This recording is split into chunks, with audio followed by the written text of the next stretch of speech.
Testing 1 2 1 2.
Well-coached Skyland These two highly respected football programs still on solid ground, even during COVID, square off tonight in Basking Ridge, and we are there. It's Hillsborough and Ridge in a Big Central crossover game on a Friday night on Central Jersey Sports Radio, and it's coming up next. This is the Big Central Game of the Week, powered by Bellamy and Sun Paving on Central Jersey Sports Radio.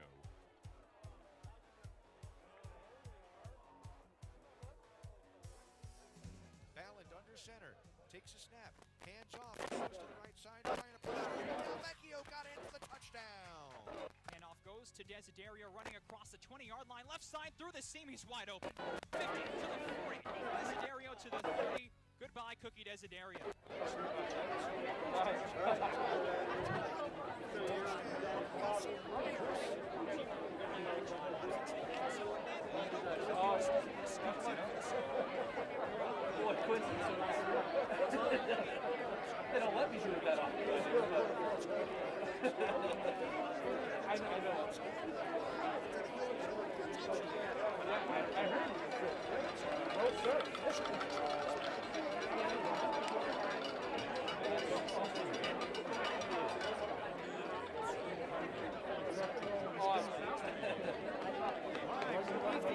Varsity Vantage is the Big Central Game of the Week tonight. Fifth-ranked Red Devils hosting the Hillsborough Raiders. Big Central Game of the Week powered by Bellamy Sun Paving. Cards are hard in New Jersey. Look, helping high school athletes become college prospects since 2012. Fundraising America's leading fundraising program for high school sports. Jan Promotions, official outfitter of Central Jersey Sports Radio. Elite QB Football Training Academy, full-service training and development for quarterbacks at all levels. And by the Golden Corner Diner. Proud sponsor of the Breakfast with Harry. Well, hello everybody. I'm Mike Pavlich alongside Don Savino. We're set for our Big Central Game of the Week, powered by Bellamy and Sun Paving. My first trip up here to the field, and your first trip here for quite some time. Yeah, last time I was here, I was 20 pounds lighter, a couple inches shorter. I was a sophomore in high school, and I ran my first sub 5 minute mile on this burgundy trip. And now I could not run a sub 5 minute mile. Is it a sub? Yes. Yes. I've never been here before, so this is kind of exciting for me.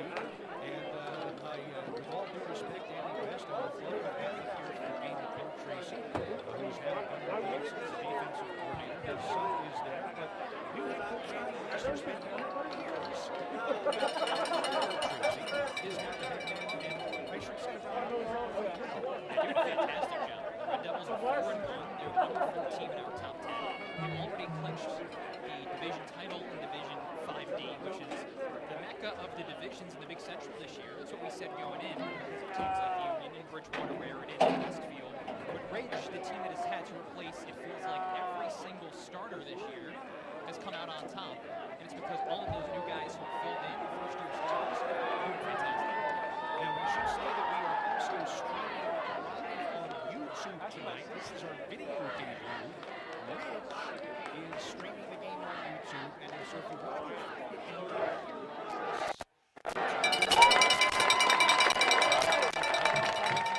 on the doubleheader, and then you can find it all there. So that's what we'll tell you about that, and we'll give you more information about that in a little bit as well. We're going to take a break. We're going to step aside. When we come back, we're going to hear from the two head coaches from Ridge, Andy West, from Hillsborough, Kevin Carty, and that's coming up. You're listening to the Big Central Game of the Week, powered by Bellamy and Sun Paving, right here on Central Jersey Sports Radio, online at cjsportsradio.com. If you're looking for branded merchandise, look no further than Jan Promotions. For over 40 years, they've been serving all of New Jersey with thousands of items to suit your needs and your budget. They've got everything from tech items like flash drives to bags, mugs, glasses, and sports bottles. From a 50-cent keychain to a glistening $500 custom award, make Jan Promotions your only source for all your ad specialty needs. They can help your small business or big corporation. Free setup and shipping on a wide range of products. Visit janpromotions.com or call Jack Nagel at 201-641-2803. That's 201-641-2803. Or online at janpromotions.com. Down on the turf here at Ridge High School, getting set for a Group 5 battle, Ridge and Hillsborough. Talking first with Ridge head coach Andy West. Andy, you guys are 4-1 against some really tough competition. You've already won Division 5D with a bunch of tough schools there. With all of the newcomers, especially this year, how have you guys gotten to this point? You know, we have had a tough schedule, great opponents week in and week out, and you know, added with some complications with COVID seemingly every week. And we've got another great opponent tonight with Hillsborough. So, you know, the guys, as you said, obviously we graduated a lot of good guys from last year, but the program, you know, there's guys ready to step in when it's their opportunity. So, you know, thankfully we had a bunch of guys, you know, raring to go, and they've had a good go at it so far. One of those new guys is your quarterback, Michael Olivo, a dual threat. He's spread the ball around really well. He's also one of your top rushers. How has he been able to fill into that role and lead the offense the way he has? Yeah, kind of a special kid in a lot of ways. He hadn't been a quarterback in years past, but he wanted to compete for the job in the summer. And he did a great job in the summer competing for it, and he won the position. In the years past, he'd been one of our backs. So we knew he could run. He's also a baseball guy, so he was a pitcher and a center fielder. So we knew he could throw. So kind of put it together, and thankfully it's worked out really well for a very good season for him. Taking a look at your opponent, these used to be your division rivals, Hillsborough, Mid-State Delaware Division. You were the defensive coordinator here at Ridge before you got the head coaching job this past offseason. So you're used to game planning against Sean Levinitis and Thomas Amonkwa. How do you stop them tonight? Yeah, listen, when Levinitis is done, I'll certainly tip my cap to him. He's been a nightmare to prepare for a number of years. Amonkwa is certainly right there with him. They got guys, they got some really talented guys. Not just those two. Certainly the Missionard kid, another very talented guy. The quarterback is very good. But to your point, it's a familiar opponent that we've played for a few years now. They always have a new trick up their sleeve, so we got to be prepared for everything. But we expect a great battle tonight. It's a great opponent, great staff over there, so they're ready to go too. We should have a great matchup. Andy, thanks for your time. Thanks so much, appreciate it. And now we're on the other side of the field talking to Hillsborough head coach Kevin Cordy Jr. Kevin, we talked during the week. You told me about the situation your team's in, down to 25 players because of a COVID case on the JV squad. You know what you're up against tonight, just in terms of number of bodies. How do you guys do it and pull off a win? Well, I think our guys just have to be ready to play. Regardless of how many numbers we have, they have some really good players out there. It's 11 at a time. They have some really good ones, but we also have some really good ones. And the guys we got out here, I'll take them at any time. So I think if we play like we need to play, I think we're going to give them a really good game because I think they're really good. We can be really good, and should be a great game tonight. Have you had that conversation with the starters tonight? There's no spells, there's no backups, so you got to play every play, basically. Yes, and I think they're ready to do it. It's going to be a little bit of a challenge, and I told them we're asking a little more of you than usual. But I think they'll take it. What these guys want to do is play, and I think the alternative that's been almost the reality is they don't play at all sometimes. So being able to play extra plays, I don't think anybody's complaining about it. All right, and there you have it. That is the head coach of Hillsborough, Sean Carty. We heard from Ridge head coach Andy West, whose ball club won the toss and elected to receive, so they will start the game as they line up out on the field. Mike Pavlich, Dom Savino with you. Big Central game of the week powered by Bellamy and Sun Paving. Ridge in the home green with green helmets, white numbers, green pants, and a little bit of a white stripe down the side. Hillsborough in the road white jerseys, the maroon pants, gold numbers with maroon trim, and the gold helmet with a maroon and white stripe down the middle. To kick off is Vaughn Colva for Hillsborough, and it is a short kick bouncing at the Ridge 40 and fielded by an up back who will down it there at about the 37-yard line, and that's where Ridge is going to start out inside their own 40 to begin this ball game. Michael Olivo is the quarterback for Ridge. He's a junior, 5'10", 175. He is the leading ball carrier in terms of carries on the team with 85, just one over Lucas Hudkins, the leading running back, with 522 yards on the season and 5 touchdowns. Olivo, though, has rushed for a team leading 6. He's thrown for nearly 600 yards. The other two backs are Harry Hagerman and Evan Crociata, and we'll get to the rest in just a moment. They'll go with a 2 tight end look normally. Nolan Murphy on the left, a 6'4", 205-pound senior, Matthew Lusardi on the other side. 1st and 10, Ridge will start out at their own 38-yard line. Olivo under center. The pitch goes to Hudkins, off left tackle across the 40, 45, and to the 49-yard line. That'll be a first down for Hudkins on a gain of 12 on first down for Ridge. And they get a new set of downs. The offensive line from left to right, Andrew Taddeo at left tackle, Colin Scherzer at left guard, Mark Minch at center, Will Conkling at right guard, and Jack Prentice at right tackle. Hillsborough will play a 3-4-4-4 depending. If they've got a 4-man front, the ends are Andrew Santa Barbara and Will Dixon. Ethan McLaughlin and Jacob Straz are the defensive tackles. And here's Olivo under center. Man in motion goes to the right, and a handoff goes to the right side, and that is Hudkins once again, and he's to the 48-yard line for a loss of 1. Andrew Santa Barbara there in on the stop. It'll be 2nd down and 11. The linebackers for Hillsborough in the middle, Leo Shiro, and my favorite name on the team, Luke Papaduke, a senior, 5'10", 200 pounds. The outside linebackers, Tyler Mishnard and Jordan Nussbaum. The corners, Troy Kennedy, Sean Lavinitis, as well as Thomas Amankwa and Ethan Mays. 2nd down and 11 for Ridge from their own 48-yard line, going left to right in this opening quarter. And a handoff will go left side once again across the 50. That is Hudkins. And down to about the 47-yard line into Ridge territory. Gain of 5 on 2nd and 11. No, make it a gain of 4. They'll give him only to the 48-yard line. So it'll be a 3rd down and 7. They had 2nd and 11. And a gain of 4 for Ridge. So we mentioned the numbers for Hillsborough, down to 26 with a case of COVID on the JV squad, so they're not here. So it looks like Group 1 Hillsborough tonight over on the sidelines. Sure does. 3rd and 7 for Ridge from the Hillsborough 48.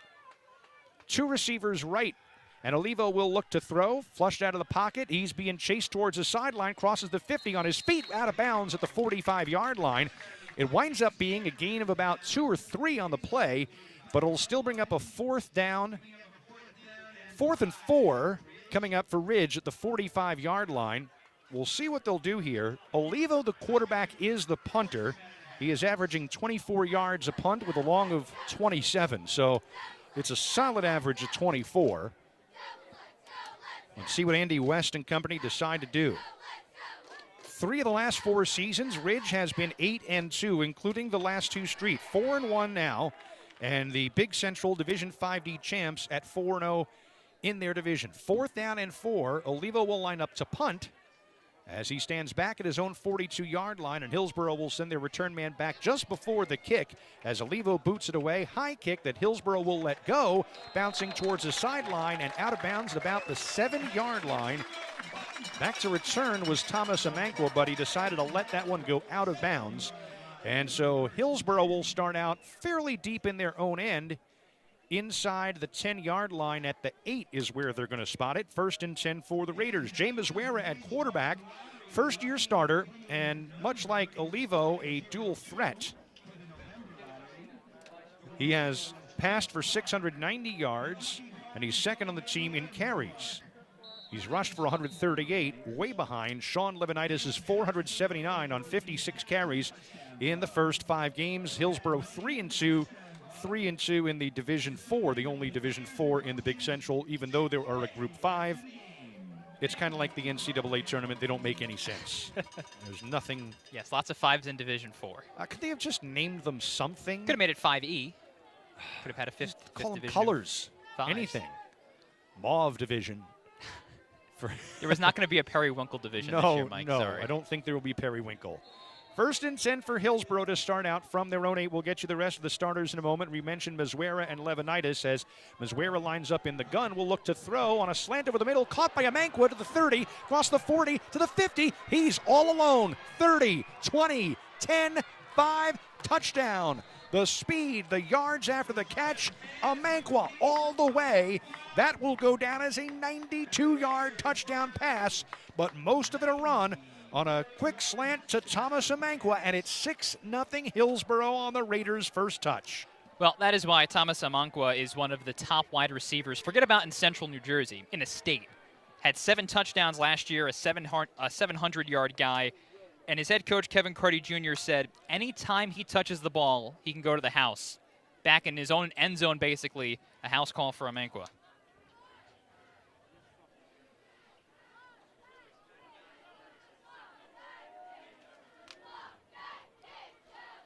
And so now we've got on for the extra point. Vaughn Culva, snap ball is down, the kick is up, and it is through and good. 7-0 Hillsborough on top of Ridge at Lee Field, and we'll be back with more right after this. You're listening to the Big Central Game of the Week, powered by Bellamy & Son Paving on Central Jersey Sports Radio.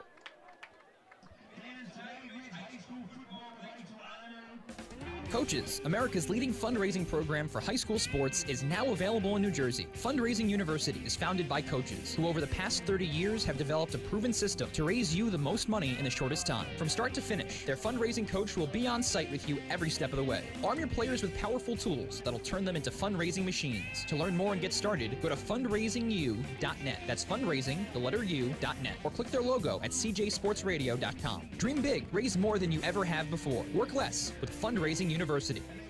Mike Pavlichko and Dom Savino back with you on the Big Central Game of the Week, powered by Bellamy & Son Paving. 7-0 Hillsborough, 9:34 to go in the first quarter on a 92-yard pass play from Jay Mazuera to Thomas Amenkwa. And here's the kickoff by Culva. It'll be fielded by Ridge and down at their own 25-yard line. Well, you said it, Mike. It was a relatively simple in route there from Amankwa, but he got the step, had the leverage on the cornerback, found the inside part of the field, and it's a credit to the first-year quarterback, James Mazuera. He hit him perfectly in stride. And when you've got a guy with the speed that Amankwa has, it's off to the races if you let him get by you. So for Ridge, they're going to start out on this second possession, 1st and 10 from their own 27-yard line. Olivo will line up in the gun this time. Man goes in motion to the right. Olivo will keep it, goes up the middle, gets across the 30 to about the 31-yard line. Gain of 3 on first down will bring up a 2nd down and 7. Glad you joined us tonight. We've got another good one tomorrow. Number 1 and undefeated Woodbridge at St. Joseph Metuchen. The Barons are 4-0. They did miss a game. There was a COVID cancellation last minute. And meanwhile, St. Joe's off the COVID break is 0-2 since. But came alive in the second half against these same Red Devils, even though they lost 17-14. 2nd down and 7 for Ridge from their own 31-yard line. And it will go off to the left on the run to the 30-yard line. That is Crociata, Evan Crociata, the right halfback, generally senior, 5'10", 170, 5 carries for 42 yards coming in, but also 4 catches for 48. So they don't have the typical wide receivers on most plays. It'll be a pass to someone out of the backfield, and their backs will wind up having those types of numbers, 42 and 48, rushing and receiving. Ridge breaks the huddle on 3rd down and 6 from their own 31-yard line, moving left to right, down 7-0. We're at the 8-minute mark to go in this first quarter. Olivo will take the snap under center this time. It goes to the right, and he'll keep it, and it runs off to tackle and up across the 35-yard line to near the 40, and he should have the first down by a yard or 2. So move the chains for Ridge, as they did on the first possession, but then stalled out there. Let's see, Dom, if they can keep it going. Yeah, and that was a heck of a run by Olivo, because the 40 right at the line to gain, if not a yard behind, but he finished forward, lowered his shoulder, plunged forward for the few extra yards to get the first down. So 1st and 10 for Ridge from their own 40-yard line. Moving left to right.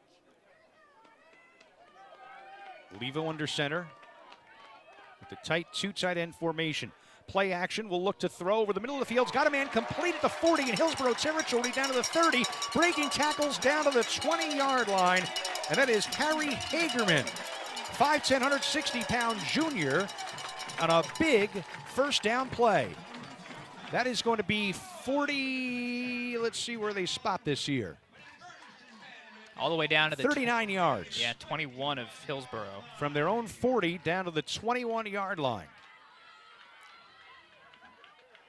39-yard pass play, Olivo to Hagerman, and another first down now for Ridge, knocking on the door at the 21. Olivo with a pitch to the left side, that's Hudkins. Hudkins off tackle, gets down inside the 20 to about the 17-yard line. A gain of 4 on the play, 2nd and 6.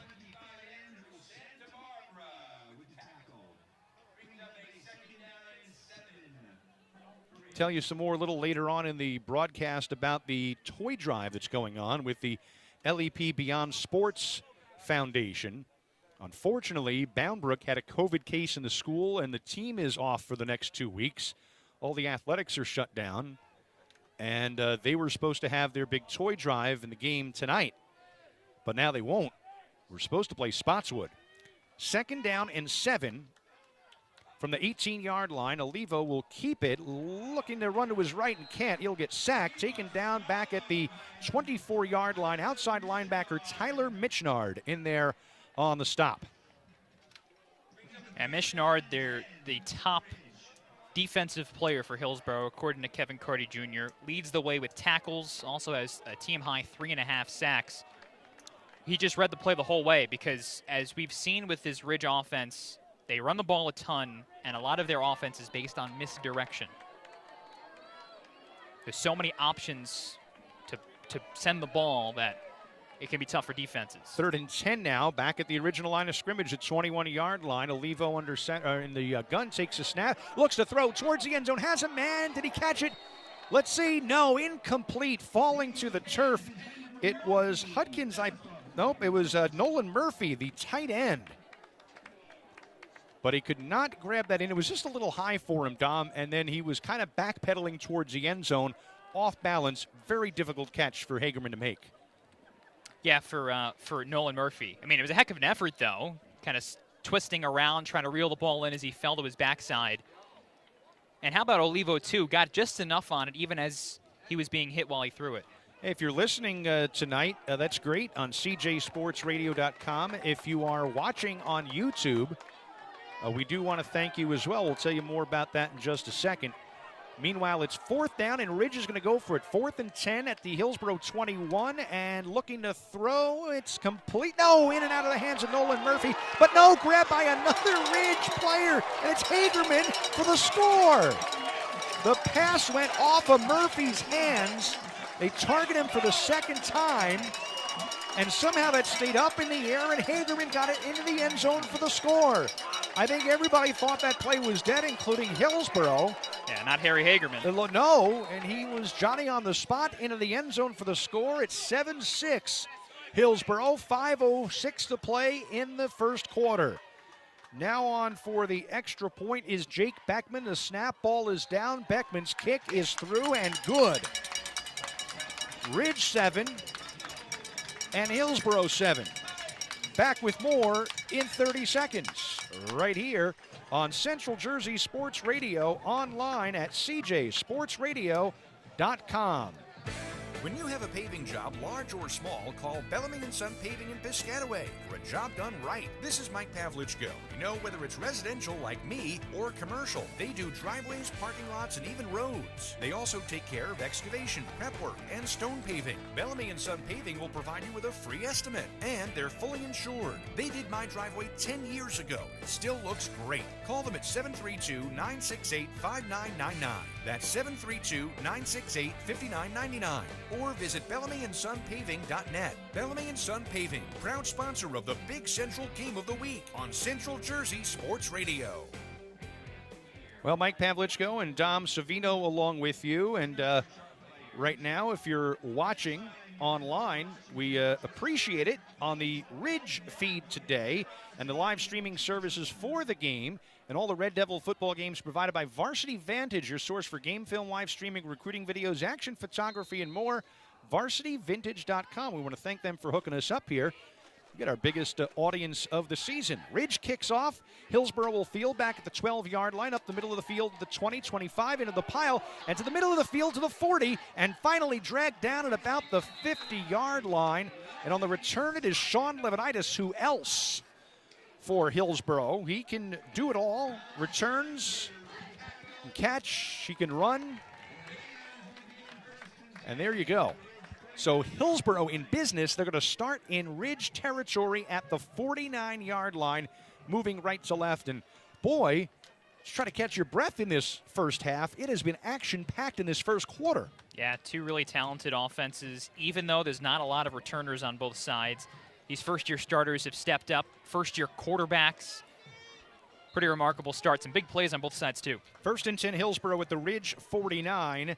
And then the shotgun handoff goes up the middle. And that is going to be Levinitis across the 45 to the 44-yard line. Gain of 6 on the play. 5 or 6. And it's going to be a long 5. It'll be a second down and a short 5 here coming up for Hillsborough.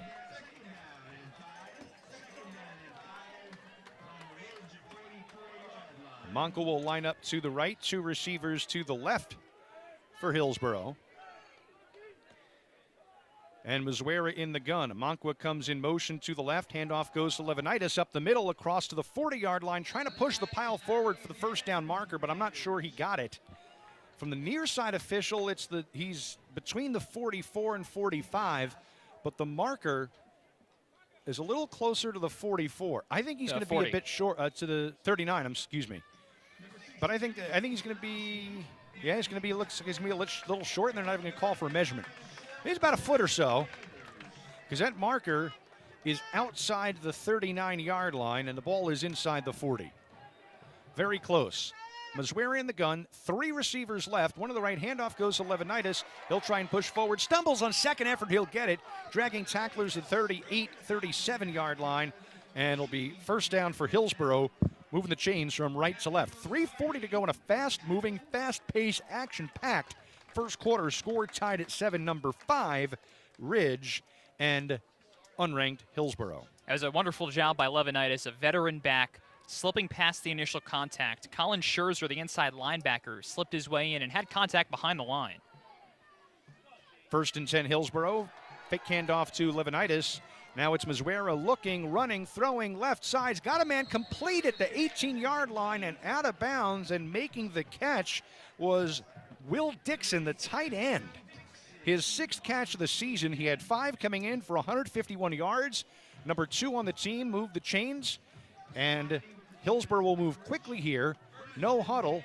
Trips right for the Raiders, and 1 receiver to left, ball on the left hash, and in the gun, the handoff goes to Levinitis off right tackle, pushing down towards the 15.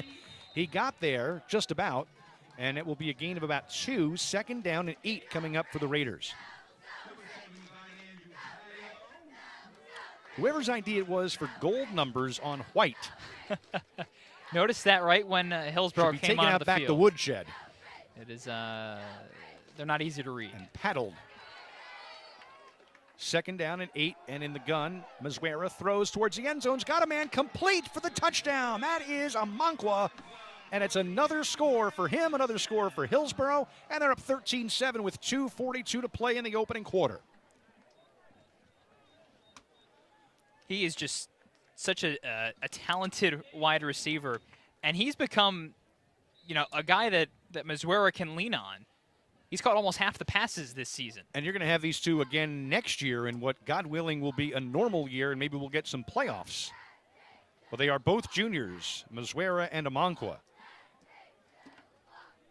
And he played a good role last year, too.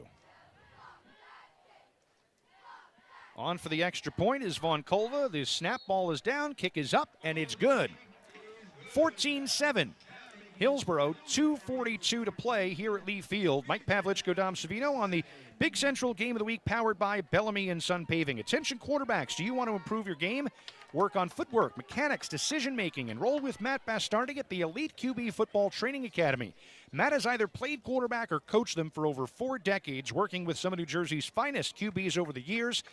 Chris Chuganoff of Montgomery and Ohio State, Art Sikowski, Old Bridge IMG, and now at Rutgers, Cooper Heisey of Scotch Plains Fanwood and RU, Teddy Goulden of Bernard, Steve Angeli Bergen Catholic. He's a big name in the class this year coming out of the Garden State. Just a few of the success stories, past and present. Find out more, go to EliteQB.com. That's EliteQB.com. Open enrollment for weekly training camp that begins in January for all positions, not just quarterback.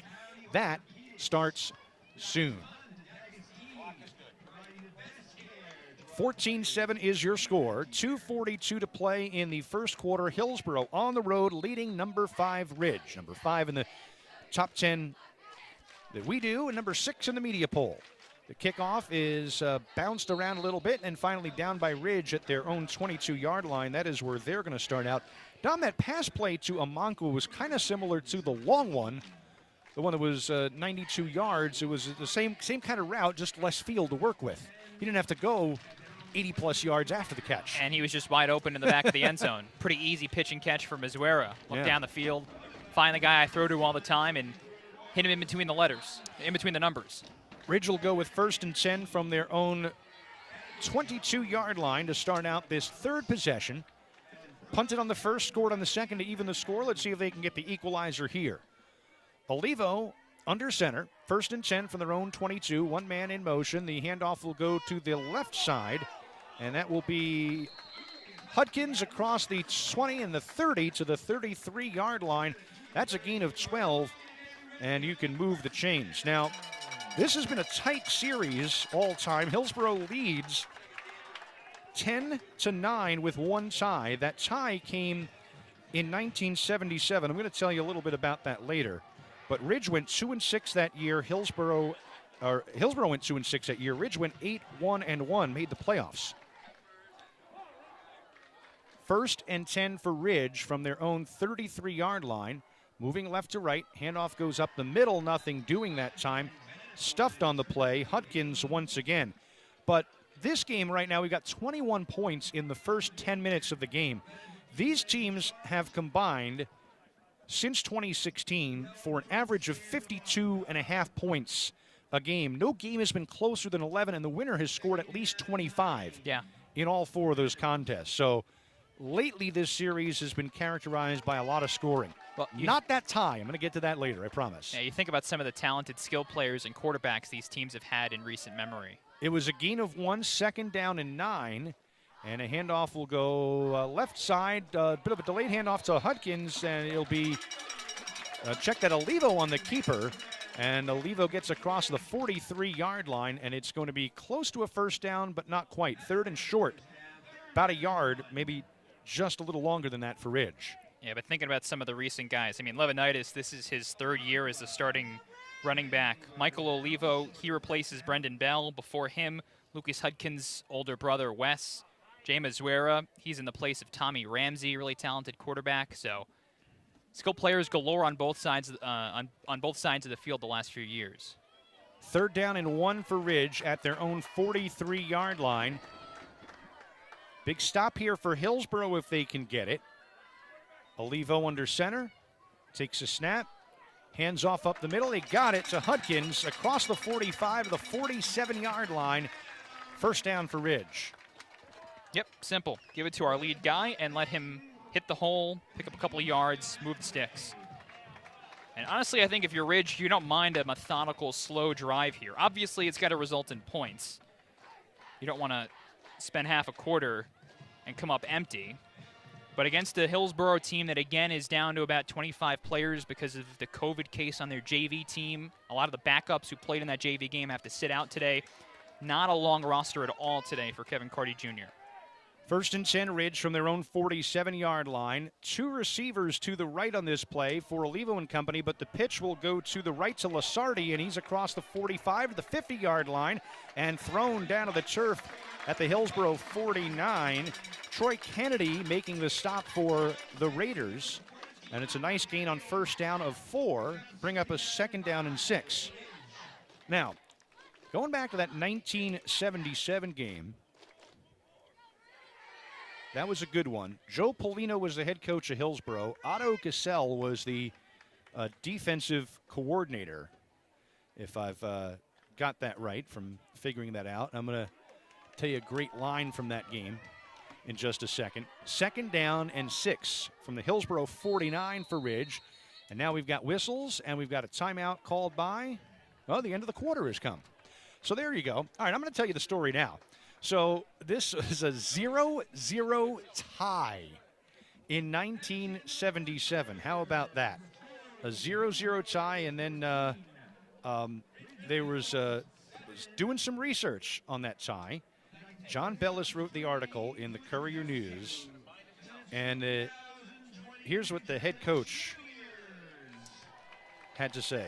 Joe Polino. You ready for this one, Dom? Shoot. All right. The thing you have to remember is that we're a very young team. We've gone against 2 veteran clubs. Ridge may be the best team in the area, and I think they overweight us by 50 pounds per man along both lines. Our defense played its heart out. Polino smiled. The only 200-pounder we have on defense is Coach Gazelle. Well, I don't know Mr. Coach Gazelle. He passed away, I believe, a few years ago. He is in the Hillsborough Hall of Fame. Really? Yes. He was inducted, he passed in 2000. He was inducted into the Hall of Fame of 2014, and there's a picture of Mr. Gazelle right there. 48 minutes of futility. Played and graduated from Moorhead State in 1966. All right, start the second quarter, 14-7 Hillsborough. Ridge with the ball, though, 2nd down and 6 on the Hillsborough 49. And it's Olivo looking to throw. Completes, got his man at the 45-yard line to the 40 and down to the 30-yard line. That's Hagerman inside the 35, I should say, for a first down and then some. Yeah, gain is 16 on the bootleg, and we saw Olivo roll out left. He's a southpaw, so you want to get him going that way. Sure, he can run it in both directions, but you want to make sure those bootlegs go to the left, so he's heading towards his dominant arm. Otto Gazelle became the head coach later at Hillsborough after serving on 2 state championship teams, was succeeded by none other than Rick Mance. 1st and 10 at the Hillsborough 33 for Ridge. Olivo in the shotgun, rolling out to his right, looking to pass, throws a bullet to the right, incomplete. And he was looking for Lusardi there, it looked like, down at the 15-yard line. And that was a quick pass because he was under some pressure. Yeah, and it seemed like it was a designed rollout to the right side, which surprises me because, again, he's a left-handed thrower. And so when you want to get the ball, 15, 20 yards down the field, he's got to square up a little bit. You can't run towards the far sideline and throw it with 20 yards of strength as a left-handed quarterback. He did have some pressure. He did get hit, but would have had a bit more time to get that off more accurately if he was running out to the left. 2nd and 10 Ridge at the Hillsborough 33. Handoff will go to Hudkins across the 30 and then upended, but inside the 30. He got down to about the 26-yard line. He's about 2 or 3 yards short of a first down. It'll be, we'll call it a gain of 7, 3rd down and 3 coming up for Ridge. Tyler Mishnard in there on the stop for the Raiders. 3rd and 3, Red Devils. And it was the company Red Devil that donated a lot of money to the school and got the nickname for the team the Red Devils. But they were already green, so they kept the green, but they're the Red Devils. That just makes the Hillsborough uniform story even sillier. 3rd and 3. It's Olivo with it on the keeper, scrambling, gets inside the 25-yard line, and I believe he got the first down, Dom, as he kind of slid to the turf, and his teammates help him back up. It'll be a first down for Ridge. No? Nope. No? 4th and inches. Wow. Well, Harry Hagerman did a nice job securing the backside of Olivo, realized he was going to have to try to dive for it and sort of cut off one of the defenders who had a chance to drag him backwards. But even with the gain of a couple, this is 4th and really short. You assume Ridge is just going to plow forward. And they've gotten one of these before already tonight. Not on this drive, but I believe it was on the scoring drive. The second drive of the game, this their 3rd at the 24-yard line, 4th and 1, and Olivo under center, and it will go to Hudkins, and he'll get the first down, I believe, to about the 22-yard line. That's a little more definitive from the near side officials, so that should move the chains. Yeah, it should. He got a couple. His forward progress got him to the 18-yard line. All right. Or, pardon me, to the 23-yard line. Well, the nice thing about the YouTube is it's probably about 30 seconds, 20 seconds behind, so we could look at the play on a replay if we really wanted to here in the booth. I love having replay. It's great. It's really a live play, but you get the point. 1st and 10 Ridge down at the 23-yard line. Olivo under center takes a snap, hands off to Hudkins once again. Off left tackle, he gets to about the 21. Gain of 2 will bring up 2nd down and 8.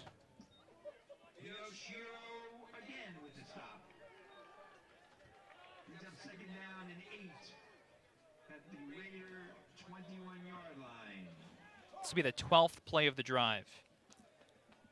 It's been a very, very long drive for Ridge. They've taken up a lot of clock. When did they get the ball here? With 2:40 to go in the first quarter. So coming up about 6 minutes. Yeah. Again, no problem with that. Dom's younger than me, so he's quicker at the maths. That's the only reason, yes. Yeah, 2nd down and 7. We'll call it that at the Hillsborough 21. Olivo in the gun, takes a snap, rolls out to his right, looking to throw, but now on his feet trying to run towards the sideline, and he does, and he's able to make something of it. He stayed in bounds, they will rule, to about the 17-yard line.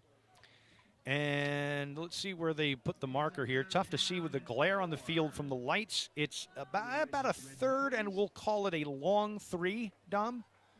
Would that be fair? Yeah, just call it 4. Okay.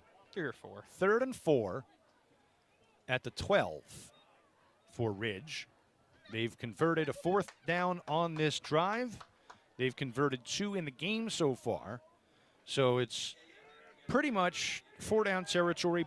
Jake Beckman has gone 2 for 3 on field goals this year with a long of 25. 3rd and 4, Olivo under center. Olivo will fake the handoff, keep it, running to his left towards the sideline, throws, and it is picked off by Hillsborough. Yeah, wow. It's picked off by the Raiders, and that's Troy Kennedy, the cornerback, with the pick. Well, he's the one getting the high fives coming off the field, so assume it was him coming out of the pile.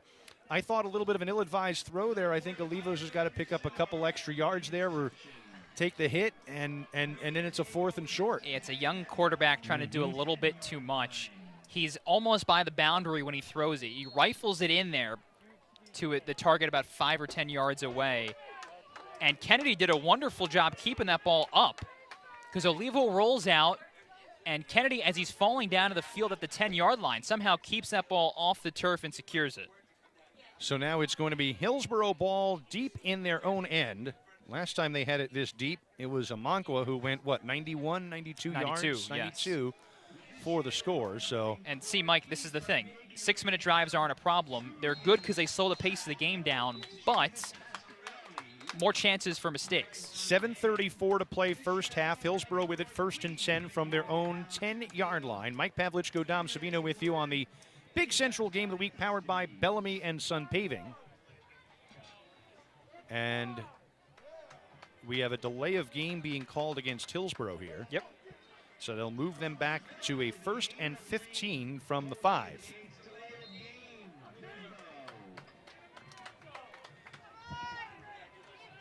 And Mizwera takes a snap, hands off right up the middle to Levinitis across the 5 and down to the 8, up to the 8-yard line before he's hit hard. And for Ridge on defense, that was Quinn Bunza, 6'2", 205-pound senior. Making a very hard but clean hit, just a brick wall right there. Loss of 2 on the play for Levin. Oh, that's right, a gain of 4. It was 1st and 15. And bobbling the snap a little bit was Mizwera, throws left, got a man on the far sideline caught, but is it complete? Yes, inbounds. Ethan Mays, his 4th catch of the season, 1st tonight. And it will be a gain on the play, let's see, about 8. And it's a 3rd and 3 coming up for Hillsborough. Trips to the right. Mizwera in the gun. Now talking to Levinitis.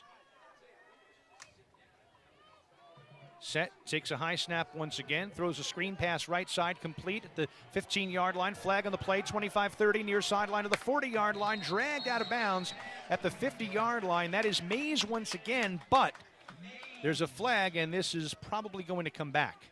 It is a hold. It's against Hillsborough, and we'll go back, as we said.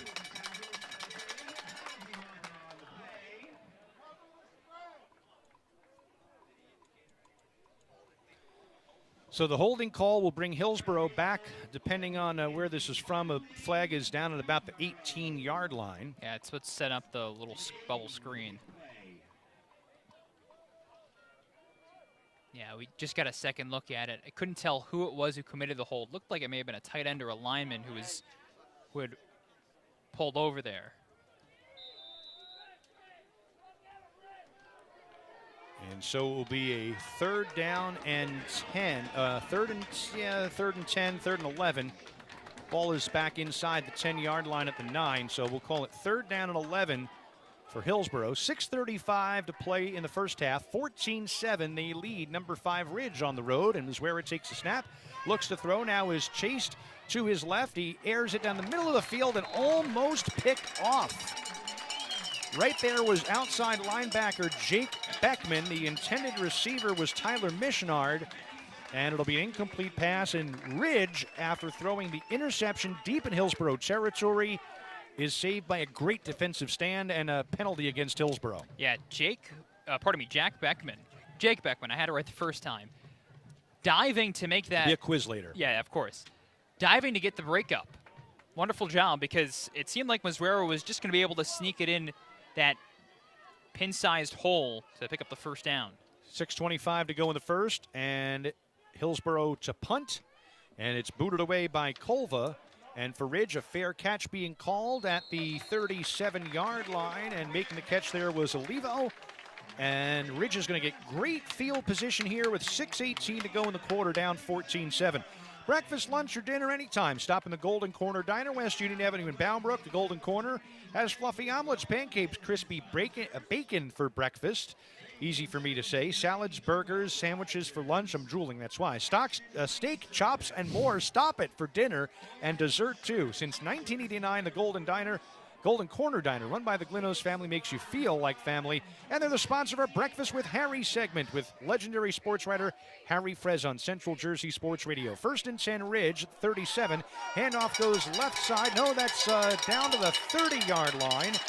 It is Evan Crociata for a first down and more, down to the 30.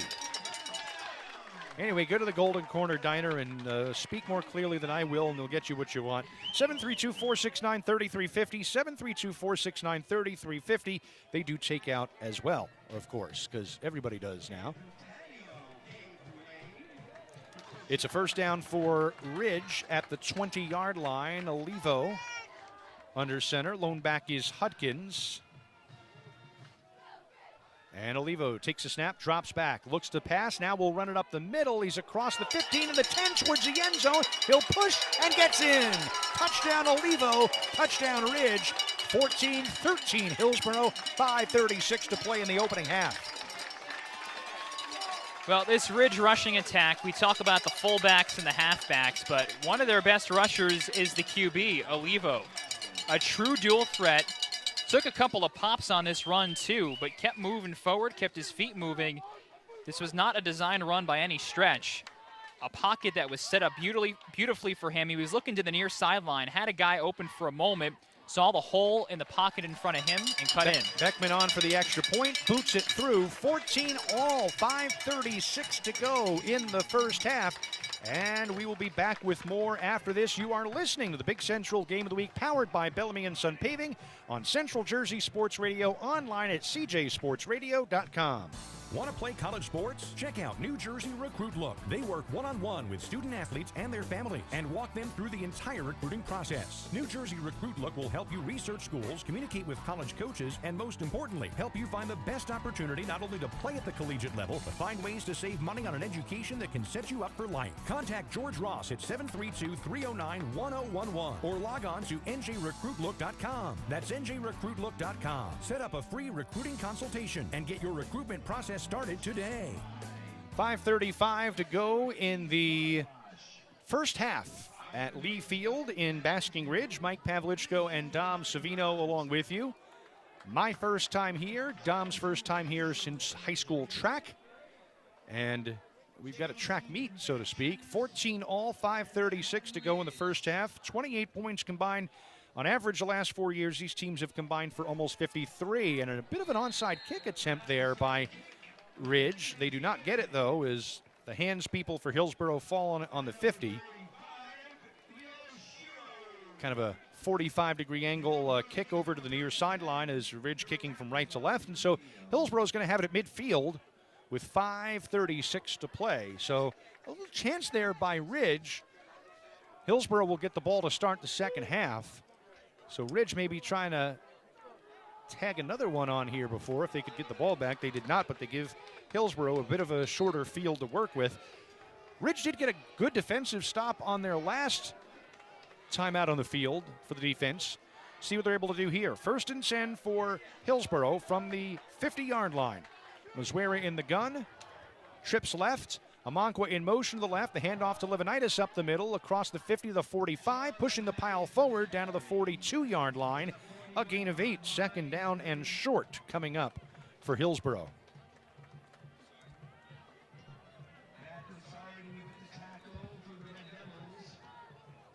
Raiders will take their time now. Well, they haven't had really a methodical drive. They haven't had many drives, period, because the two that ended up in touchdowns were fairly fast, but got 5 minutes left in the quarter. Could take it down. 2nd and 2, handoff Livinitis again up the middle. He got the 1st down across the 40 to the 39-yard line, a gain of 3. And it is going to be a 1st down for the Raiders. It should be. Waiting for them to move the chains, and now they're going to. They did have it on the 50 to start the drive, and they're on the 39, so even I can tell that makes sense. 1st and 10 Hillsborough is where it takes the snap. We'll throw a screen pass out to the left side to Amankwa, who dropped it, and they're going to rule that an incomplete pass, not a catch and a fumble. He did not have it long enough for it to be a fumble. It's ruled incomplete, going as an eventful incomplete pass. 2nd and 10 for the Raiders. Yeah, it was weird. Amankwa had it. It was about eye high as well, so good spot to catch the ball. Maybe he was trying to turn up field and pick out blockers and pick out defenders before he reeled in the soft toss from Masuera. We mentioned Mr. Gazelle and company earlier on the broadcast. Hillsborough, a long line of solid football players coming out of that program. 2nd and 10 from the 40. And Masuera looking to throw a bomb down the middle of the field. Picked off by Olivo. Down at the 15-yard line. And Ridge will get the ball right back. This is a heck of a catch. Olivo, he's the QB. Looks like a wide receiver on that. You want to see it, don't you, Don? Leaps up, high points it. Right in between the two hands, right in that diamond. Heck of a job there by Olivo, tracking the ball the whole time. A little underthrown, so we had the inside track on the ball over the middle of the field, but this is a really, really strong catch.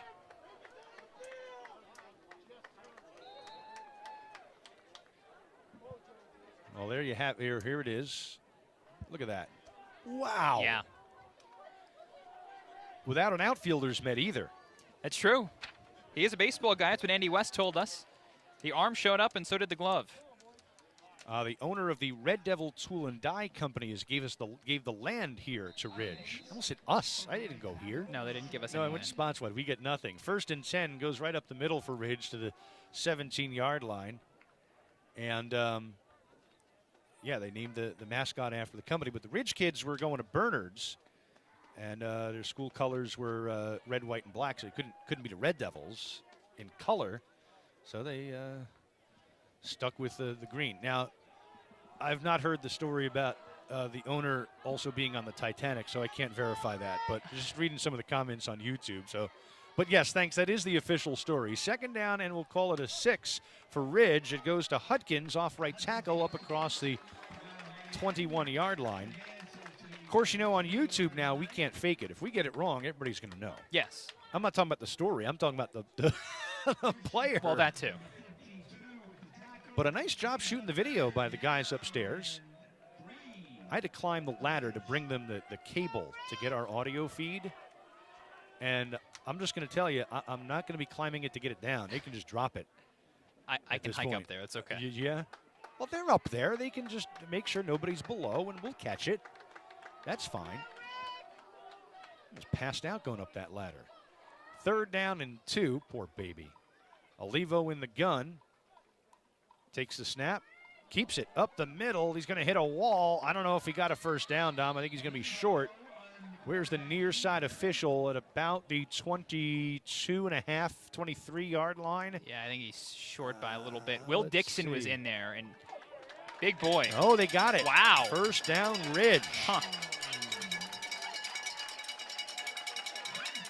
Yep, they spotted him up to the 24-yard line. I think this is a favorable spot. Maybe the forward progress got him there. I'm just going to say I'm reading the rest of the comments, and I'm just amused. That's all. 1st and 10, Ridge.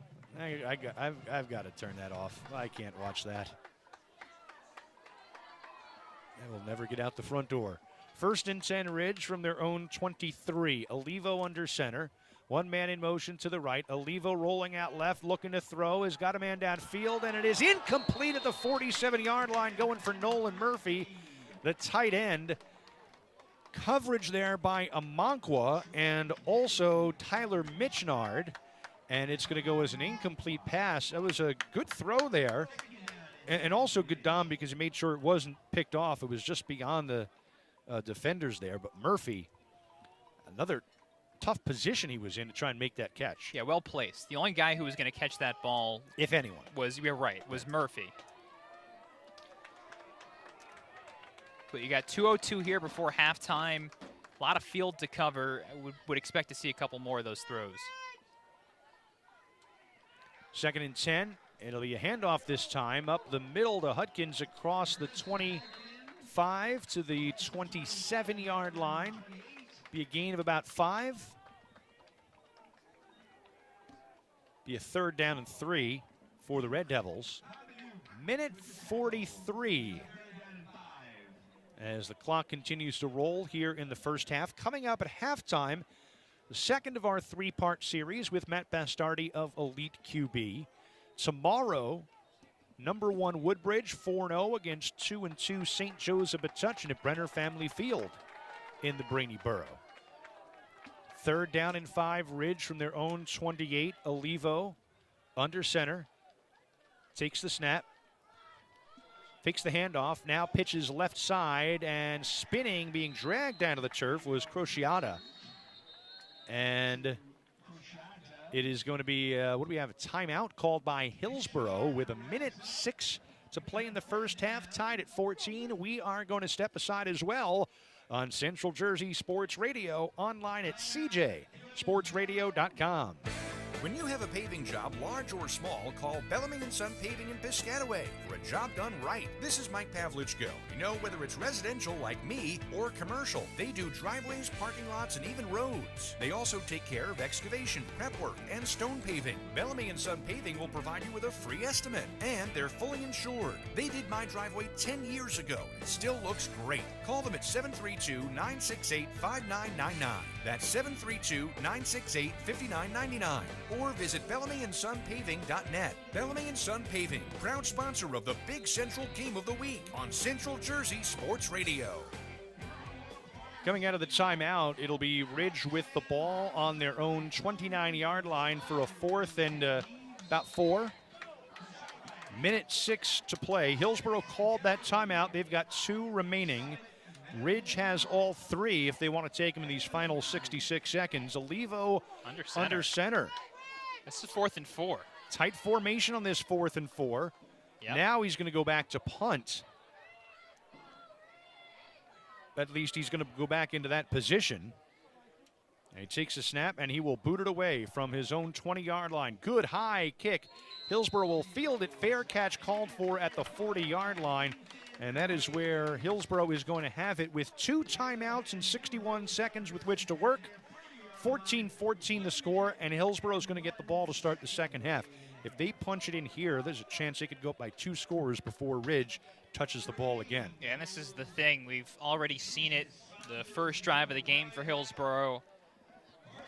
Mazuera to Thomas Amankwa, 92 yards on the first play of that drive. So they've got the big play ability. You mentioned 2 timeouts in 61 seconds. Obviously, Hillsborough is looking end zone here. 1st and 10 from their own 40. Mazuera in the gun, 2 receivers right, 2 to the left. Levanitis the lone back. Pass goes left side, complete to the 42-yard line, but taken down there. That was Amankwa. It is good for a gain of 2, 2nd down and 8. So they do not take a deep shot that time. 43 seconds and the clock rolling. No timeout called by Hillsborough. But in the gun once again, Mazuera looking to throw this time under some pressure. Out to his right, being chased. He's going to get dragged down. It will not be a sack as he gained a yard. Taken down at the 44-yard line. But making the big play there for Ridge on defense was Kenny Sinofsky. 5'8", 190-pound junior. And now we have Hillsborough calling a timeout. We're going to take one as well on the Big Central Game of the Week, powered by Bellamy and Sun Paving. Coaches, America's leading fundraising program for high school sports, is now available in New Jersey. Fundraising University is founded by coaches who over the past 30 years have developed a proven system to raise you the most money in the shortest time. From start to finish, their fundraising coach will be on site with you every step of the way. Arm your players with powerful tools that'll turn them into fundraising machines. To learn more and get started, go to fundraisingu.net. That's fundraising, the letter U.net. Or click their logo at cjsportsradio.com. Dream big, raise more than you ever have before. Work less with Fundraising University. 3rd down and 6 for Hillsborough from their own 44-yard line coming out of their second timeout. They have one remaining. Ridge with all 3. The big R at midfield, reminiscent of another R in this general vicinity. I've seen that R just before. Slightly different colors. 3rd and 6, Missouri in the gun and a snap, and we've got flags, and this looks like a false start that is going to bring them back another 5 yards and bring up a 3rd down and 11.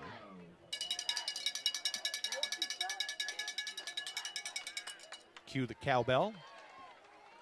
Always need more cowbell. You always need more cowbell. 3rd and... We didn't get any more cowbell. Now we've got whistles before they even get the snap off. And what's going on here? I think they're going to wind the clock up a second or two. Yeah, okay. They bumped it back up to 29. 29, all right. Very good. Was our clock operator saying we're going to give it a shot? Apparently it worked. So, 3rd down and 10 from their own 40 for Hillsborough. 29 seconds up on the clock in this first half. Tied at 14. Missouri with the snap, throws a bullet over the middle of the field, complete to the 42 of Ridge, and taken down there. Making the catch is Will Dixon, the tight end, his second of the game, I do believe. And his first for 18. It's a first down for Hillsborough at the 41, and they're going to spike it with 19 to go here to avoid burning a timeout. He is just that ideal middle of the field target, Will Dixon. Yeah, 6'5", 205. It's funny seeing him on both sides of the ball, just towers over both teams. The closest anybody has to his height is Nolan Murphy, who is 6'4", 205. 2nd down and 10 from the 46-yard line. After the spike of the football, and Missouri back, looking to throw, under some pressure, rolling out to his right, 15 seconds, trying to run towards the sideline to stop the clock, and he will at the 37-yard line with 10 seconds to play. But he had a lot of real estate to cover there, Dom, to get that clock stopped. Yeah, he had to run to the long side of the field, Oof. the near side of the field, and so you got probably 2 plays, assuming the first one stops the clock. And the first one here has to be quick. It's a 3rd down and 7 on a gain of 3 on that run out of bounds by Missouri. They've got it at the Ridge 38-yard line. Hillsborough does have one more timeout. They do. But don't forget, it's 3rd down, so if they don't convert, they've only got 2 tries here. Missouri takes a snap. Now he's going to get sacked, taken down to the 48-yard line. That's Nolan Murphy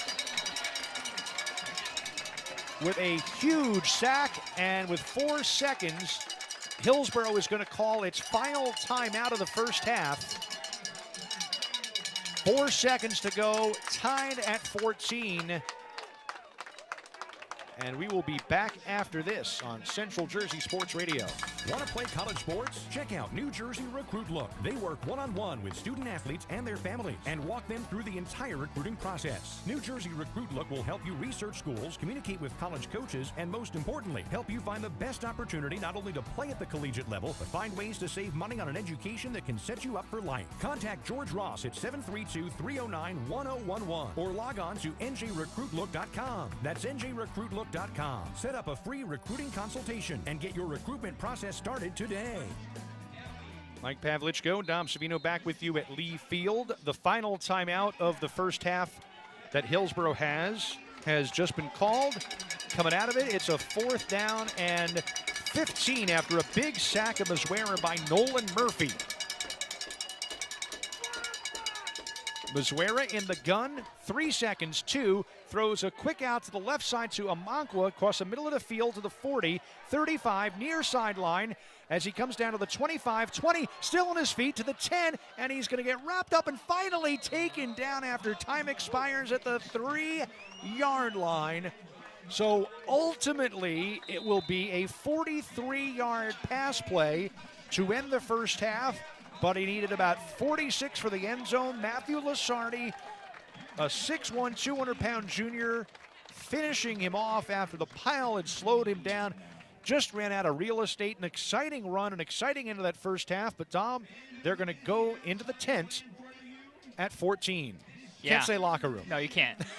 I mean, that's exactly what I expected from Hillsborough, because you figure even if Mazuera's got the arm strength to get it 46 yards to the front of the end zone on that play, it's going to need a lot of time for the receivers, even Amankwa, to get downfield. So they just threw it into the flat for Amankwa and let their most talented skill player do what he does, which is make players miss. And he made a bunch of them miss, just not all of them. Well, at the end of one half, the score is tied at 14 all. We're going to step aside. We're going to take a break, and when we come back, we are going to hear from Matt Bastardi of Elite QB Football Training Academy, talking about what they do in terms of training for quarterbacks and why you want to have a quarterbacks coach. A lot of players in the area. You've heard the names. We've been talking about them all year. Teddy Goulden, Zach Zebro, Vince Jardulo, all being coached by Matt Bastardi. He'll talk about all that, why you want to go there. Listen, even if you're not the #1 QB on your team, just want to improve that game, you want to learn about your craft, that's the place to go. All right, so that's coming up at the half. 14-14 Hillsborough at number 5 Ridge on the Big Central Game of the Week, powered by Bellamy & Son Paving. Back with more at halftime after this on Central Jersey Sports Radio, online at cjsportsradio.com. If you're looking for branded merchandise, look no further than Jan Promotions. For over 40 years, they've been serving all of New Jersey with thousands of items to suit your needs and your budget. They've got everything from tech items like flash drives, bags, mugs, glasses, and sports bottles. From a 50-cent keychain to a glistening $500 custom award, make Jan Promotions your only source for all your ad specialty needs. They can help your small business or big corporation. Free setup and shipping on a wide range of products. Visit janpromotions.com or call Jack Nagel at 201-641-2803. That's 201-641-2803. Online at janpromotions.com. Welcome back to Big Central Game of the And we are talking on part 2 of a 3-part series on Elite QB Football Training Academy with the owner and operator and founder, Matt Bastardi. Matt, thanks so much for joining us once again. Thanks for having me, Mike. So we've talked a little bit about your background and playing in college and your experiences growing up in Texas and New Jersey, and how all of that has translated to Elite QB Football Training Academy. Let's now talk a little more nuts and bolts about what you guys do. So if I'm a quarterback in high school, listen, I might be somebody who's going to go on and maybe someday make the pros. Maybe I'm not. Maybe I just want to enjoy playing football. I'm going to be at a D3 school. I'm not going to be playing on Sunday, but I just want to be a better quarterback. Tell me a little bit about what Elite QB is and what you guys do. Well, and I think that it's important to recognize that our specialty and the way we focus initially is on the individual, the quarterback. The footwork, the arm, everything that is required to play the position at any level, whether it's youth, whether it's high school, and college, of course. And it has become such an involved position. The passing game has exploded over the last 30 years, 20 years, that number one starts, the seniors Rodriguez, an active member of the Cancer Support Club, which is a volunteer-based activity that seeks to improve the emotional well-being of cancer patients through creating cards and gifts. We were talking the last segment about, hey, that canister of game film, Next, right? I still have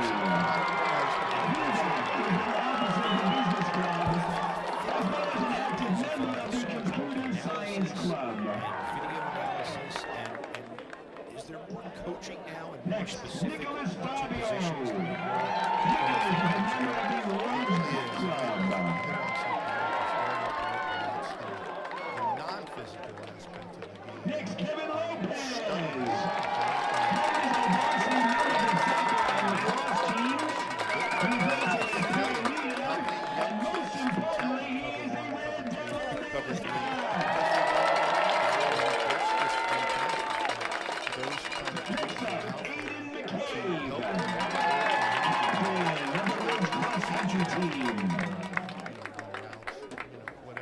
You can just Next is Reese McNally. There is so much more football. He's an active member of the Ridge High School Project Adventure Leaders. Because of what's involved. The next member of the court is Kate Pisarczyk. Very, very demanding. Varsity Field Hockey and lacrosse captain. What can you do more? Next, than Christopher Profaka. This is a varsity starting captain for the boys soccer team. And he's also a member of the Ridge swim team. Big Central football this year and others around the state. But what difference Next, Gabriella Toscana. Gabby is an active member of the Ridge Book Club. Well, it comes And down finally, not able to be present tonight, Aman Singh. Good at. Please, let's give a round warm round of applause to this year's homecoming court for seniors. And that time is focused directly And now, on their needs. the senior royalty Being winners. spread out to 50 or 60 other kids. Audrika Chadraj and Christopher Pavaka. Congratulations, Audrika and Christopher.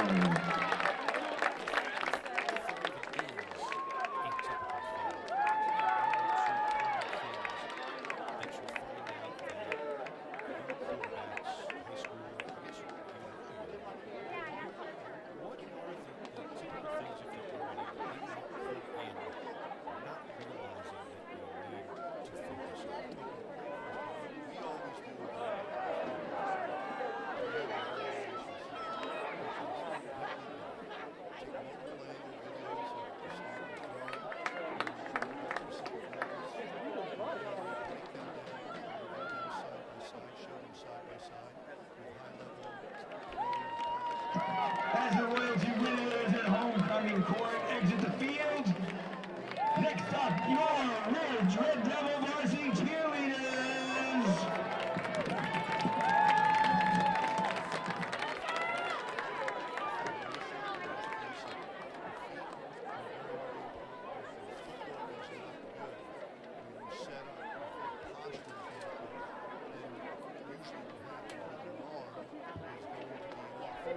So we begin by making sure the feet are posture are correct and loaded properly. And then, of course, as we work up the kinetic chain, which goes from the ground up, from your feet, to your hips, to your shoulders, to your arm, and finally to your fingers, we like to build a solid base and then make sure our arm is consistently in a good state with the elbow level to the shoulder as we approach the release. That being said, we're not all trying to each other. We're unique.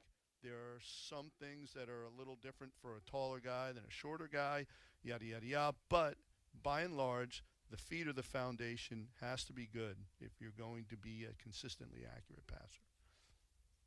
All right, so before we go here on the second of three segments, and we'll have another one coming up, in the coming weeks, I want to talk about some of the names because I've got a list here of some of these quarterbacks, and there's a pretty talented sophomore out of South Brunswick. There's a kid from East Brunswick who we saw a couple weeks ago against Old Bridge, one for Berners who had a heck of a night the other night. Tell me about some of the names of the kids in your program. People will recognize these in the Big Central. Okay, we'll start with Teddy Goulden, who is a senior at Bernard's, and I've been working with Teddy since he was in 8th grade when his father reached out to me and said he was looking forward to an opportunity to compete at the quarterback position when he got to Bernard's. And I want to tell you, there's not a harder working young man, and quite an achievement he's done. He's been very fortunate to play in a great offense where Dave Carmen is the offensive coordinator and Coach Sim is the head coach, and just a great program support there, and excellent passer. He is a fast processor. In other words, he's very good at making quick decisions, and you have to be able to do that in the offense that Bernard's runs, and Teddy is it. You know, there's you mentioned East Brunswick has a senior, Zach Zebra. I've worked with him since he was in 7th grade. And there's another one. Now, Zach's really interesting. He's a baseball guy, too. And I think that's really neat because you don't see a lot of baseball kids like you used to. What's happened now is spring sports are dominated with the quarterback position. They're playing lacrosse. And, you know, it's funny. Whenever I talk to kids about that, I say, oh, well, did you ever play baseball? And what I get is, I did when I was in 3rd grade.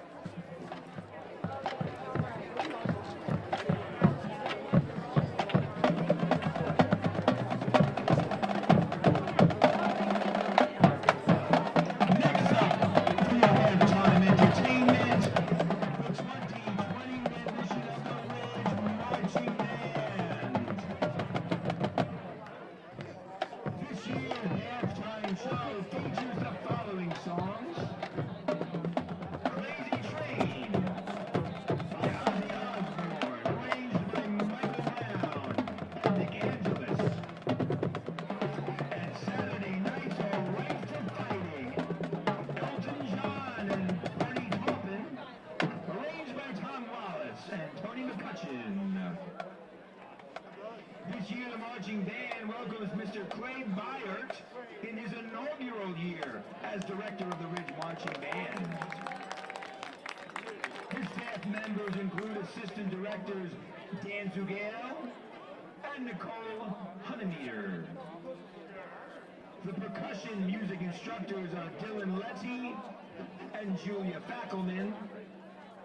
And the color guard instructors are Sam Mareth and Stephen Gerard. Please sit back, relax, and enjoy the show.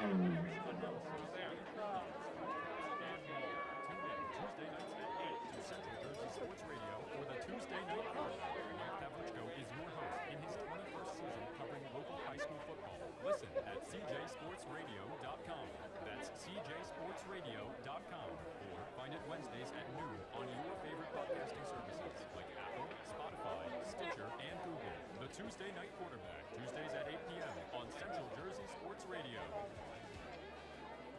America, your children have an amazing superpower. That's right, they can help save lives by simply washing their hands. Just 20 seconds of thorough hand washing after they coughed or sneezed or been outside can help fight against the dastardly spread of germs. Armed with only soap and water and hands, your superhero can protect you, your family, and everyone out there in America. Amazing! Find out more at coronavirus.gov.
hoping, Boundbrook, to have a Thanksgiving game.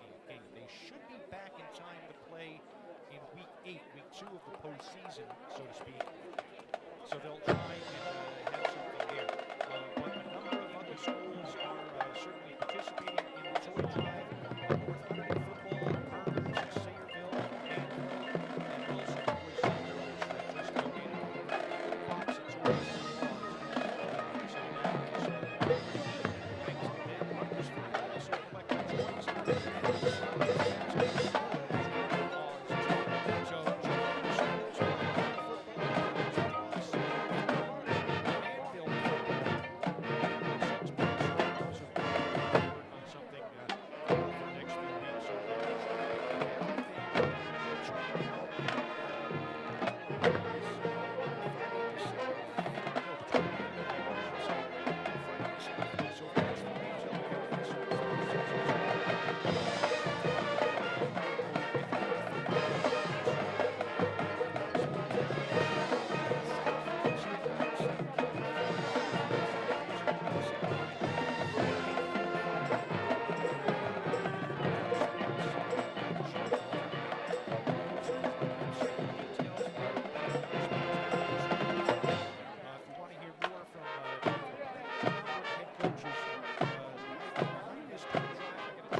CJSportsRadio.com.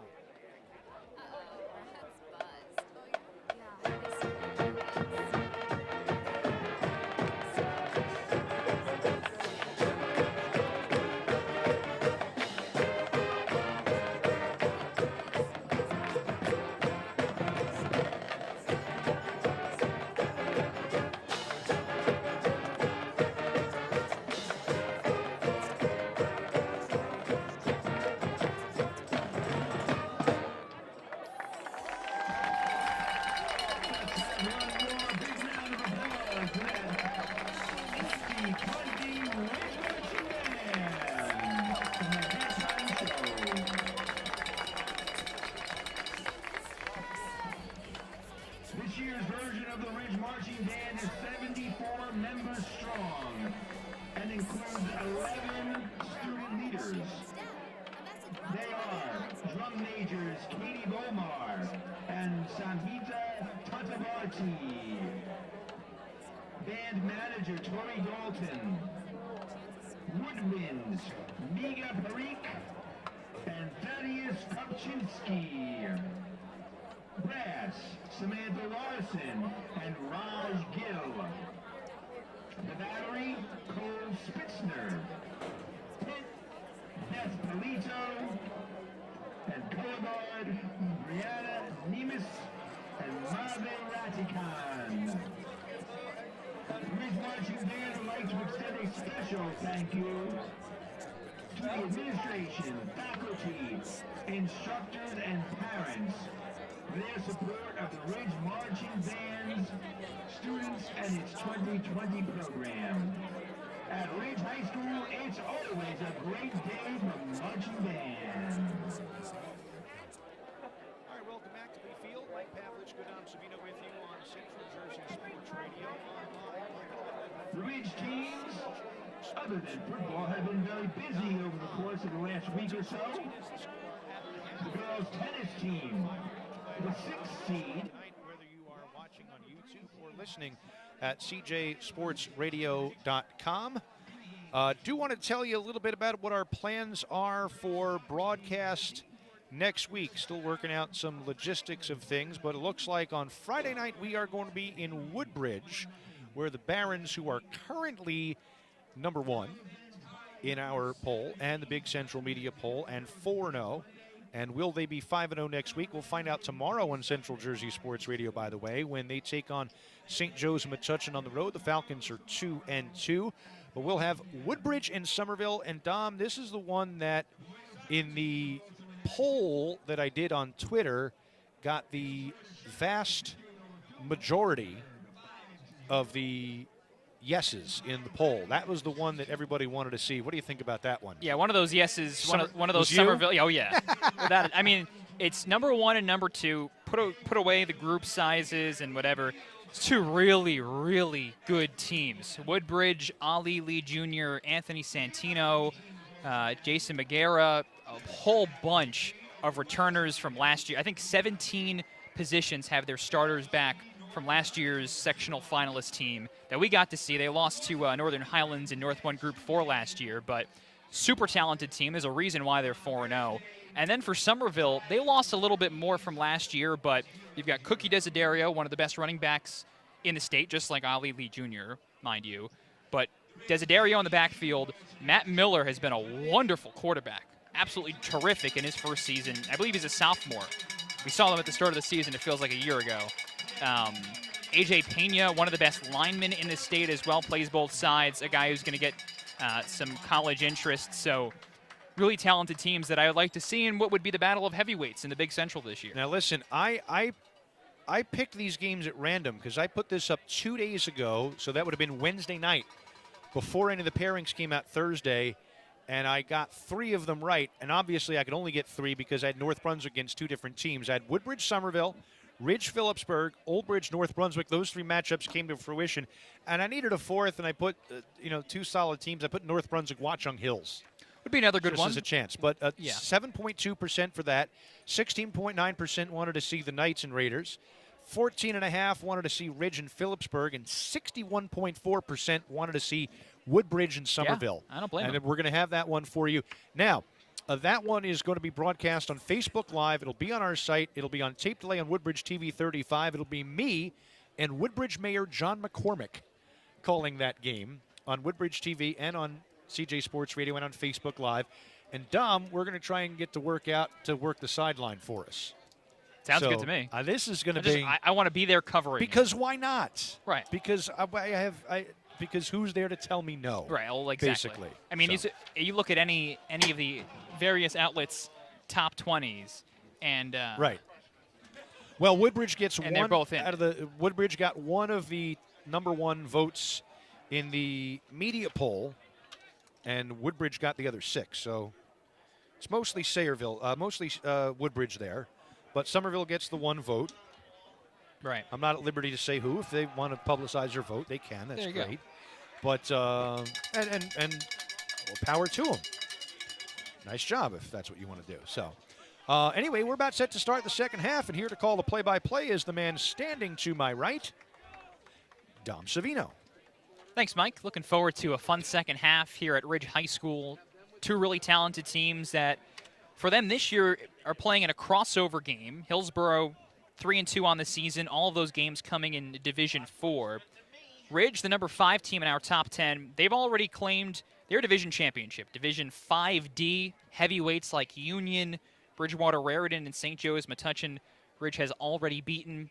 But these 2 teams know each other. They were divisional foes in the Mid-State Delaware Division. And so familiar teams, really fun first half. A couple of touchdown throws from Jay Mazuera to Thomas Amankwa for Hillsborough. Amankwa, by the way, the junior, really talented wide receiver, a career-high 151 yards and tied a career-high with 2 touchdowns back in that first half already, including his longest reception of his career, 92 yards on Hillsborough's first play from scrimmage.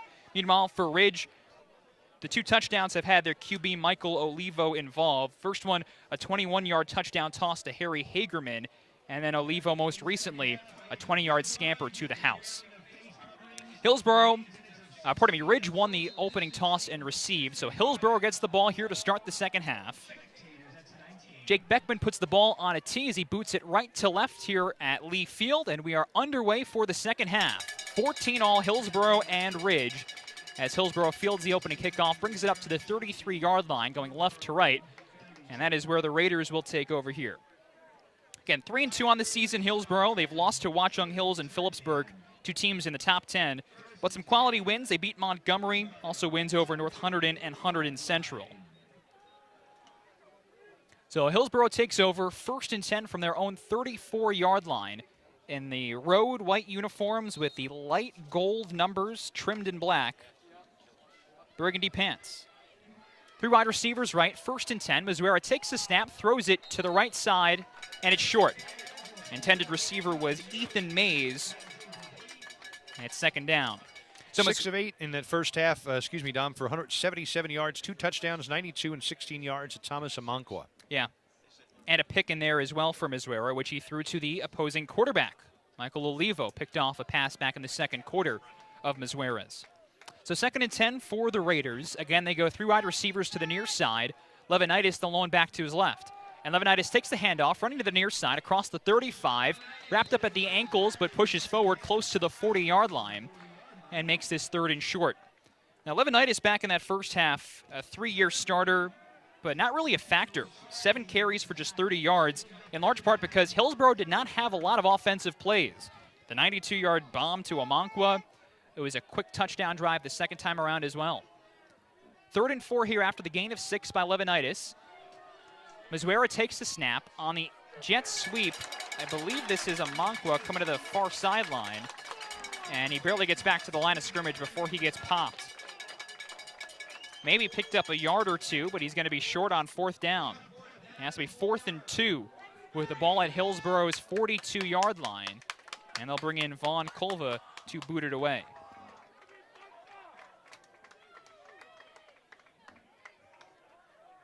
Well, there's the stop that Ridge wanted to try to grab its first lead of the night. Snap back from Culva. It's a spiraling punt fielded at the 30-yard line by Ridge, and they'll move it. 35, past the 35, this is Evan Crochata. Michael Olivo gets across the 35 and down at the far side, tackled at about the 38-yard line, where he will take over with the Red Devils offense. Ball game tied at 14 each, and a minute 24 gone by in this 3rd quarter. Let's see if the scoring slows down a little bit here in this second half. Looked like it was going to be a very, very high-scoring game. We've combined for 28. Again, 52.5 points they've averaged, and the winning team has scored 25 in this game since they resumed this series a few years ago, since 2016. Well, Olivo, a touchdown toss and a touchdown run so far. Take over 1st and 10 at the Ridge 38-yard line. The Red Devils in the green uniforms and the green helmets driving right to left. Olivo takes the snap, and he's going to keep it himself around the right side of the formation, across the 40, falling forward down to the 44. And that is something that Michael Olivo seems to do a lot of, falling forward for a gain of 6. 57 yards on his 10th carry of the ball game for Olivo. He's a true dual threat. Each of the last 3 games, Olivo has had a passing touchdown and a rushing touchdown. Today makes the 4th in a row. And he's rushed for 100 twice. Had a career-high 190 yards and 4 touchdowns against Union, and 106 yards and a score against Elizabeth.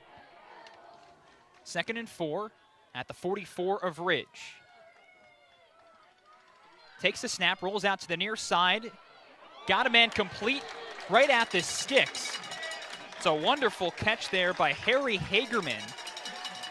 Troy Kennedy there to make the stop, but Hagerman, who caught the ball at about the 47, had to get to the 48, pushed forward and picks up the 1st down, as Hagerman and Olivo have connected for all 4 completions so far tonight for Ridge. And that's an amazing catch with Kennedy. It was like an octopus around him, had arms everywhere. He might have had 3 arms around him at that point.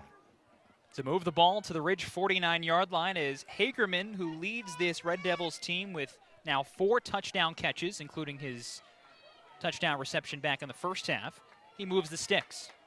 1st and 10, a halfback to either side. Shotgun set here. Olivo fakes the run, drops back to throw, darts it over the middle, got a man complete.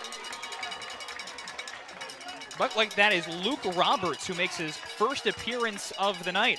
Roberts, a senior, the team leader in receiving yards, running across the middle of the field, caught it and dropped at the 30-yard line for a first down. As senior, one of the few returners, Mike, but he had not had a touch to that point. That's a gain of 21 yards on that pass play. A good play action there to draw in the Hillsborough defense as Ridge continues to move. 8:43 to go, third quarter. Number 5 Ridge and Hillsborough tied at 14 each. Now Olivo goes under center and rolls out to the right. The lefty squares up, heaves it to the far boundary, and it's over his man, incomplete. Trying to pick out Matt Lasardi, one of the 2 tight ends, running a slant pattern to the far sideline. Second down. Well, Olivo knows how to spread it around, even though he's not really done that tonight. He's not done it at all. Hagerman with all 4 of the catches. Coming into tonight, though, 9 different Red Devils that scored a touchdown. 9 receiving touchdowns, 6 different guys involved on that. 2nd and 10 for Ridge, ball at the Hillsborough 30, driving right to left.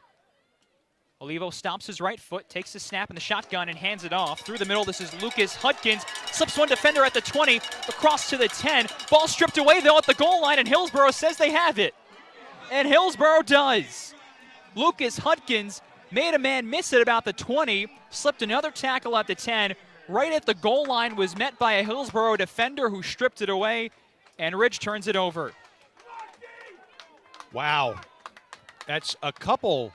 You know, late we had the one pick down there, and then we've had another turnover like that. Wow.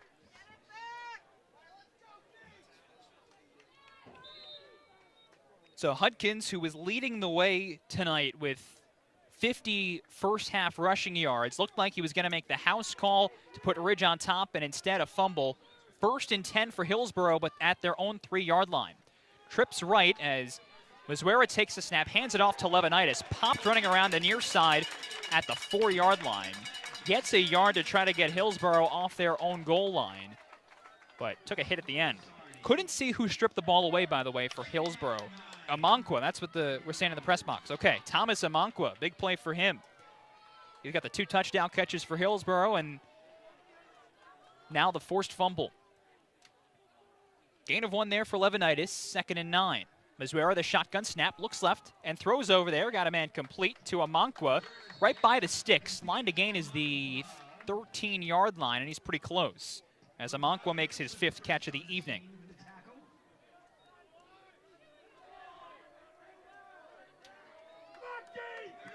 And he's just short. He is just short. 3rd and 1. Like a foot. Yeah. And yet Mazuera's in the gun. 2 wide receivers either way. Levinitis the single back to his left. Need to pick up about a foot here. The snap, handoff to Levinitis, who plunges forward across the 15-yard line and picks up the first down. And that is why you have Sean Levinitis on your team. One of the many reasons. Great workhorse who can pick up a few whenever you want. He is a workhorse. He is a tough kid. Yeah, back-to-back 1,000-yard rushing seasons for Levinitis, who's now a senior. Fresh set of downs, 1st and 10 at the 16 as it's thrown to the near sideline and picked off. House call coming here for Nolan Murphy. Jay Mazuera dropped back to threw it to the near sideline, and the only player home was the outside linebacker, Nolan Murphy. A 20-yard pick 6 for the senior linebacker, and Ridge goes on top 20-14 with 6:50 to go in the 3rd quarter. 2nd pick by Mazuera, that one for 6. Tough, and he was the only one near it, Dom, so got a little crossed up somewhere. Yeah, the way Mazuera threw the pass, he seemed to be expecting one of his wide receivers to run an out route to the near sideline because Murphy undercut the route, but there was no Hillsborough wide receiver past it there to catch it.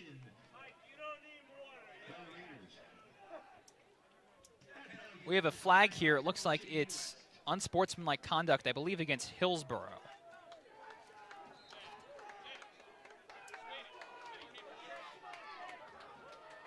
On for the PAT is Jake Beckman, who's hit a pair with them already. Snap is down, and the kick is good. 2nd pick of the season for Nolan Murphy. First time he brings it home.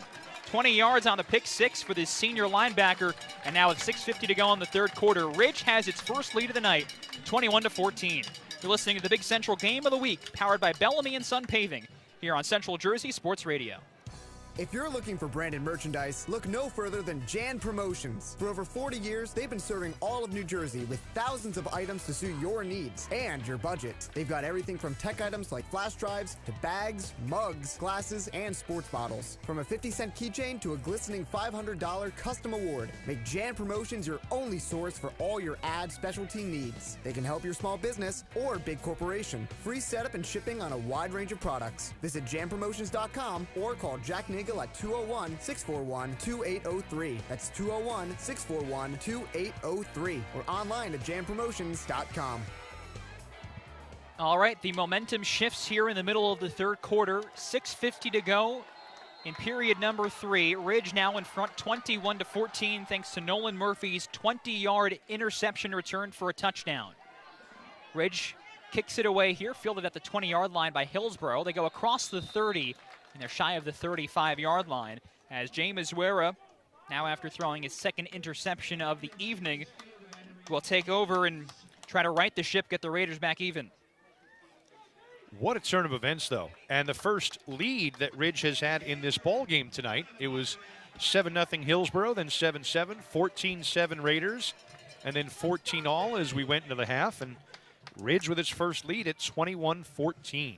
And how about Murphy, a senior, making up for the fumble by Lucas Hudkins at the goal line. What would have been a touchdown anyway? It's a 1st and 10 for Hillsborough, ball on their own 33. Mazuera going deep, far sideline, down by the Ridge 30. It falls incomplete. Solo coverage, Thomas Amankwa vying over there with Luke Roberts. But that pass seemed to be uncatchable, second down.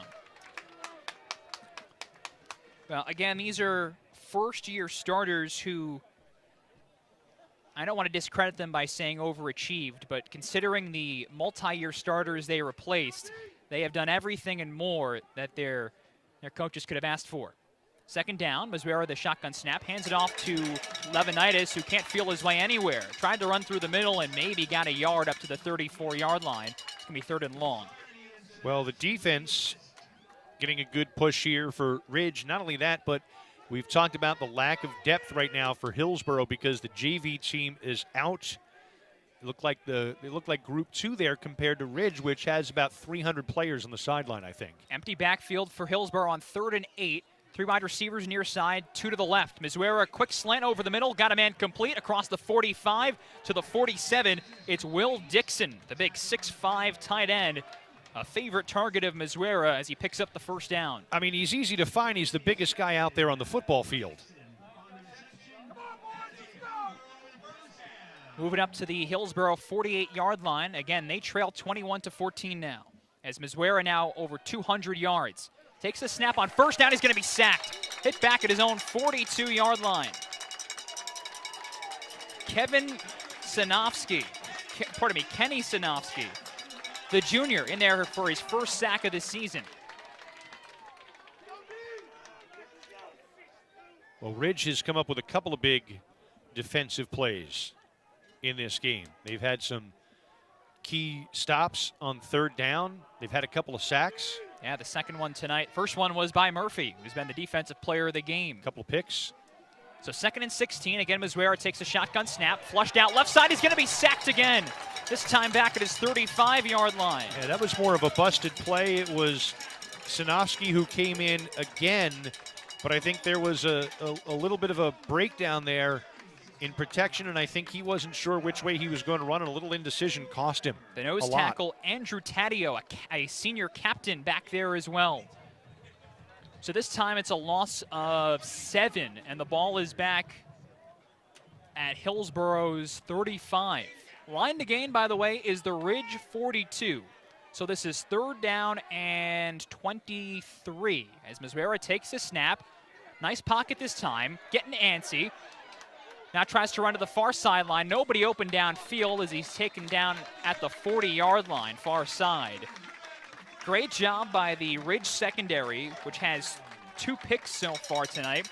They shut down that third down play. But other than what the sidelines look like, it's more that, Hillsborough doesn't have as many guys to pop in there and keep the main starters fresh on offense or defense. So you're going to start to see Ridge get some pressure because they can shuffle guys in and out with more ease. And that's exactly what Kevin Carty Jr. was worried about, the line breaking down. He told me we're a guy or two away from having a problem. Kolva on to punt here. Back at his own 25-yard line, and the snap goes through his hands. Back at the 15, ball still live, bouncing at the Hillsborough 10, and that's where the Raiders drop on top of it. He tried to fall on top of it, Dom, and could not. And Jordan Nussbaum yeah. got back there to pick it up. One of the starting linebackers who also plays on special teams because, again, you're down to about 25 players. A whole bunch of starters are chipping in on special teams. Saved it from being another Ridge touchdown, but Kolva, who was standing at his own 25, just had it go right through his hands. It wasn't especially bad. Had to leap a little bit, but seemed thrown off more than anything else. And now Ridge will take over with 1st and goal and the ball at the Hillsborough 10. Wow. A serious chance for the Red Devils to grab momentum. Already in front 21-14. 3:52 to go in the third quarter. Can Hillsborough now come up with a huge defensive stop? Olivo goes under center. And misdirection as he finally hands it off to one of the split ends in the backfield. That was Luke Roberts, but he's popped behind the line of scrimmage, all the way back at the 15-yard line. So Roberts for a loss of 5. There was a flag on the play.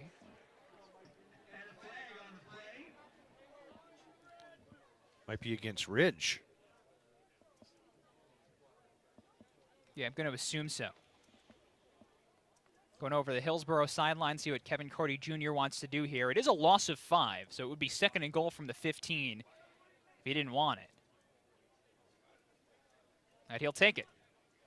So 1st down going all the way back to the 28-yard line. That's going to cost him a Block lot in more the back, yardage. I believe is the call. Block in the back. Yeah, move him back with the yardage and give him the extra down. So 1st and goal from the 28-yard line. And that is why Kevin Carty Jr. says, good luck. Listen, that could be momentum killer because you had it 1st and goal at the 10. And now it's still 1st and goal, but it's at the 28-yard line. But you had a chance to get 2 quick punch-ins. Big for Ridge to convert here. All right, Olivo goes under center, drops back to throw. Looking to the near side. Bubble screen and tipped by one of the D linemen. Oof. Broken up very nicely by Jacob Straz. Yeah. Big fella at 6'3", 300 pounds. Probably had his eyes bulge wide as he broke up that bubble screen. Next time he's got to get 2 hands up. Yeah. And corral that puppy. Hopefully he did not watch what Raekwon O'Neal did for Rutgers last weekend on the play that was not heard around the college football world. The touchdown that wasn't but should have been. Yes, should have been. He was the offensive lineman for Rutgers who got the touch on that lateral play that ended up in a touchdown and threw it over his head to try to keep the play alive. He did, though. So 2nd and goal from the Hillsborough 28, thanks to the block in the back penalty. And again, Olivo back to throw. Pressure off the right side, and a pass over the middle falls incomplete. Luke Roberts open a couple of yards downfield, but had it pop off his hands. 3rd down. And Olivo now 0 for his last 3 passing. He has thrown for 102 yards, and Mizwera about double that. Well, this has been a very run-heavy offense, not just this season, but tonight as well. I know in the first half, just tabulating the numbers quickly, 26 rushes for Ridge, just 5 passes for Olivo back in the first half, and that pattern, except for this failed goal drive, has been the same way. Olivo in the gun now, play action, rolls out to the right side, still behind the line of scrimmage, throws a dart over the middle of the field, tipped and falls incomplete over by the goal line. He was looking for Matt Lasardi, the tight end, on that play. So now it's 4th down and goal. You're at your 28-yard, you're at the Hillsborough 28-yard line. Jake Beckman has hit 2 field goals this season. But not that far. No, 21 and 25. So those are true drives that end near the goal line. And I don't think they're punting at this point. I think they're going to go Right. for this here. So this is 4th and goal from the Hillsborough 28, because what else can we do, truly? Unless we're going to try to down the Raiders.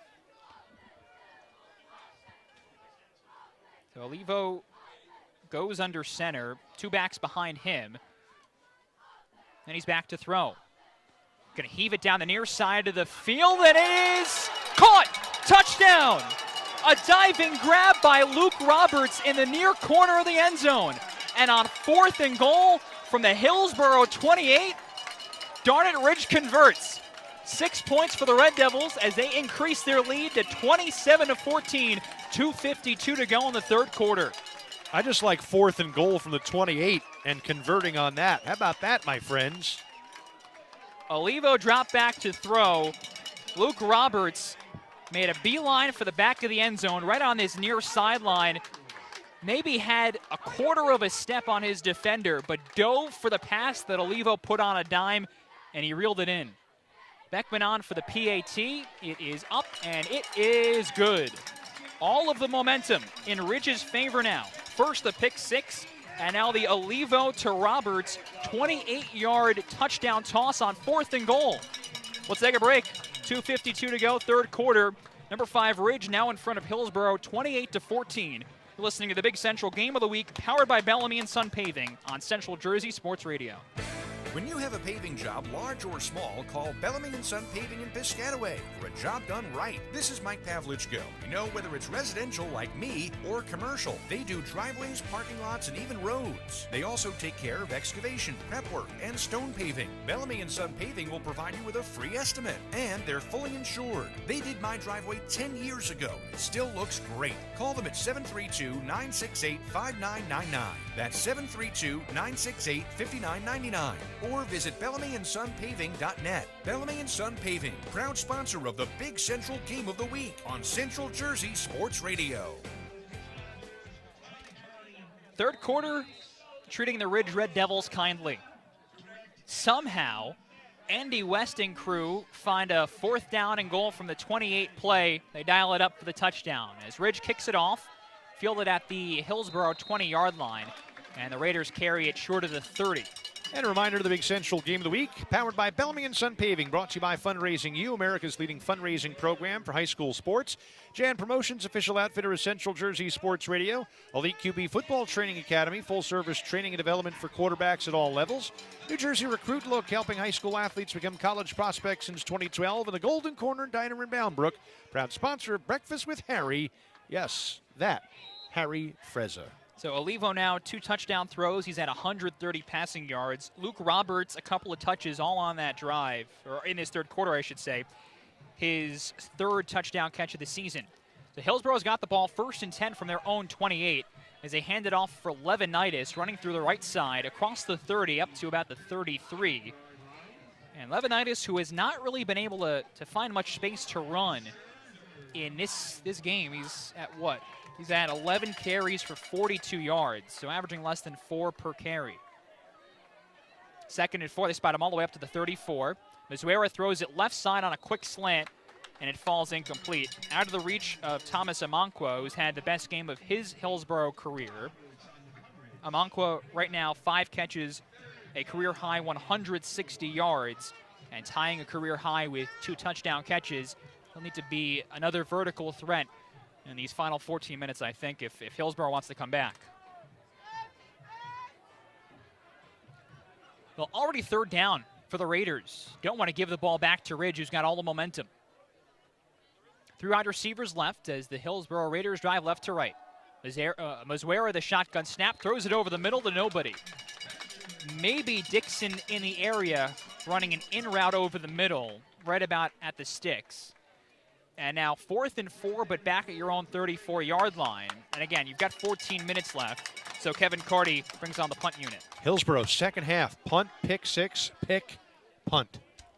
Wow. Right, 2nd one was a pick, or no, was that the fumble? Punt, pick, punt, right? Yeah, I think so. No, the fumble. Yeah, the fumbled not punt. the punt, Yes, not there the we interception. go.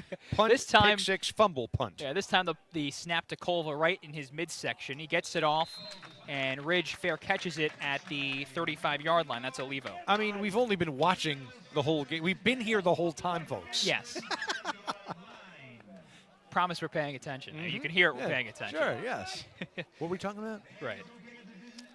Who's on first? Anyway, Ridge gets the ball back. Third base. At their own 35-yard line. 2 minutes, 7 seconds left, third quarter. They're now in front by 2 touchdowns as they've scored 21 unanswered points. Going back to the later stages of the second quarter when Michael Olivo had that 20-yard touchdown run.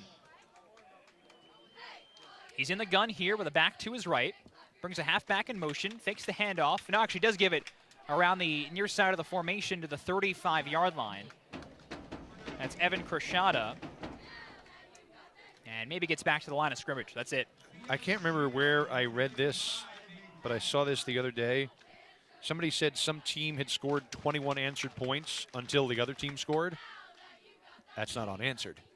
That's consecutive points. I can't remember where I saw that, but it drove me nuts when I read it. A stickler. Because, you know, we're perfect. Yes. Of course. Can't remember who fumbled. 2nd and 10 for the Red Devils. Minute 30 to go now, third period. As Olivo goes under center. Extra tight ends either side and a back behind him. Takes a snap. He's going to run it around the left side of the formation across the 40, near the line to gain, which was the Ridge 45. And they're going to mark him down just about there at the 45. So a gain of, no, they're going to move the sticks. Got the nose over the 45-yard line, and so the Red Devils pick up a first down. Ridge fans didn't like that. No, the Hillsborough fans didn't like that. Oh, Hillsborough fans didn't like that. I heard some of them. Well, it gives Ridge a chance to, I know you got a lot of time Well, no, left. I think the Ridge fans were thinking it wasn't going to be the first down right away. Right. That's what it was. I heard them groaning. But it is, as everything in this third quarter has been in Ridge's favor. 2 split ends to the right on this formation. Olivo fakes the pitch to the far side, back to throw, guns it over the middle, and a juggling catch dropped at the Hillsborough 30-yard line. Luke Roberts squared up back to the line of scrimmage on a little post route. Had it, popped it up in the sky a couple times, but just could not hang on to it as he hit the turf. Would you say we're impartial, Yes. generally speaking? Yes, of course. I just watching how many times it tipped off his hands, I was rooting for him to make that catch. He must have popped it up, I think, at least 3 times as he I'm was just falling to the turf. Come on, because it would just be such a great catch. I don't care what uniform you're wearing. Yeah, the contact with the ground is what finally jarred it free. 2nd and 10, Ridge still at its own 45. Snap here, and the handoff goes through the middle for Lucas Hudkins, who has some space across midfield down to the 40, and taken down just shy of the Hillsborough 30-yard line.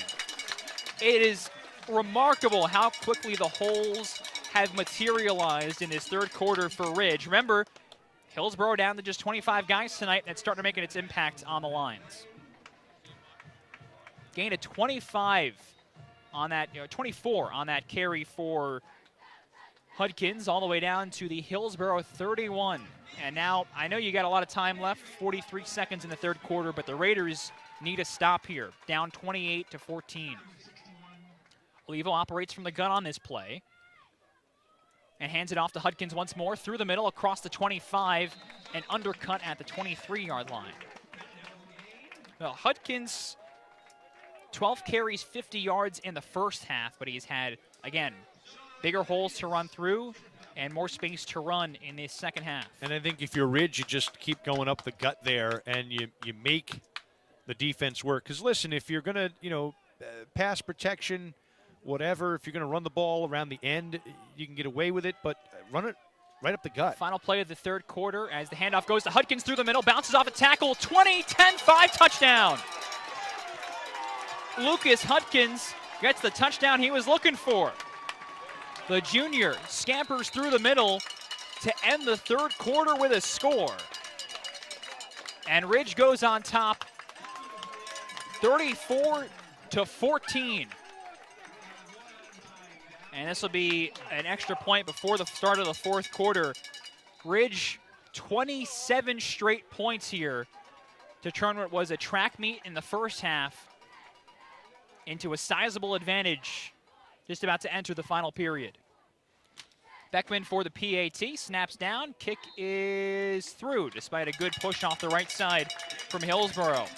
So Lucas Hudkins, house call from 24 yards out, his first touchdown of the night. And as we start the fourth quarter of play here at Ridge High School, it is the 5th-ranked Red Devils 35 and Hillsborough 14. You're listening to the Big Central Game of the Week, powered by Bellamy & Son Paving, here on Central Jersey Sports Radio. Coaches, America's leading fundraising program for high school sports, is now available in New Jersey. Fundraising University is founded by coaches who over the past 30 years have developed a proven system to raise you the most money in the shortest time. From start to finish, their fundraising coach will be on site with you every step of the way. Arm your players with powerful tools that'll turn them into fundraising machines. To learn more and get started, go to fundraisingu.net. That's fundraising, the letter U.net. Or click their logo at cjsportsradio.com. Dream big, raise more than you ever have before. Work less with Fundraising University.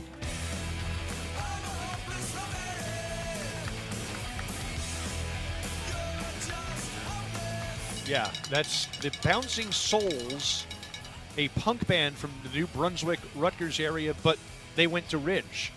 So how about that?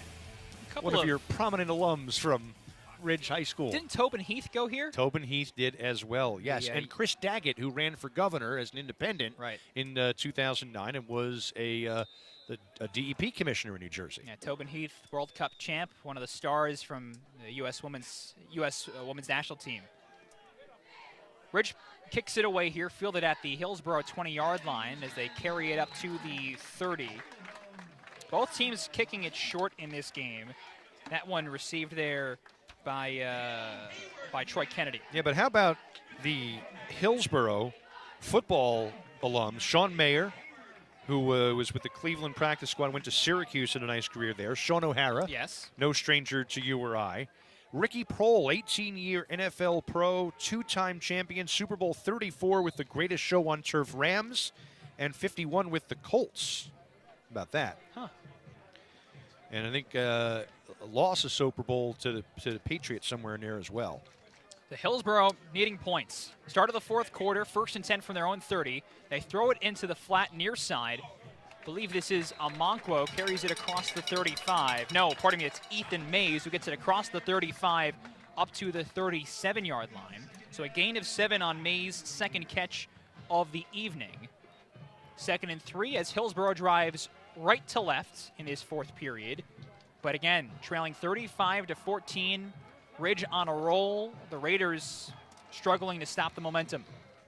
Lozero is going to be in the gun, I think, the rest of the game as he takes the snap.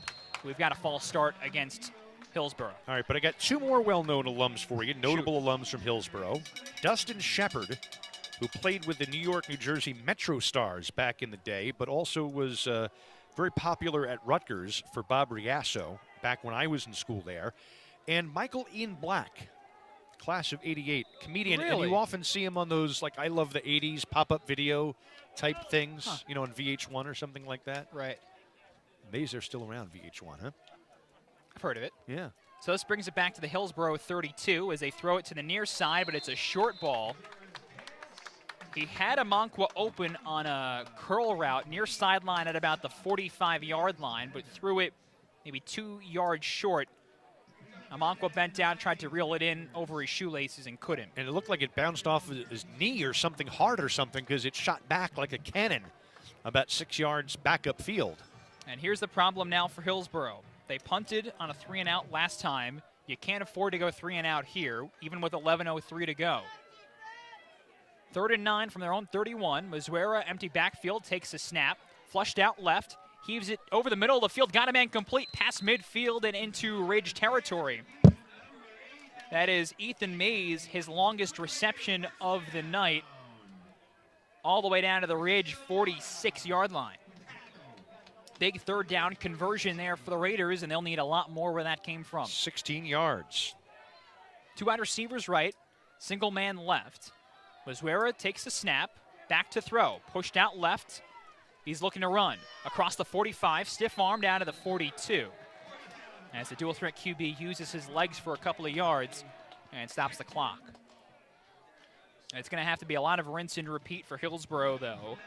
A team that has won back-to-back games over North Hunterdon and Hunterdon Central. Both those games, the Raiders scored over 40 points. First time Hillsborough scored 40 points in back-to-back games since 2016. The offense, despite a great start, slowing here in the middle of the game.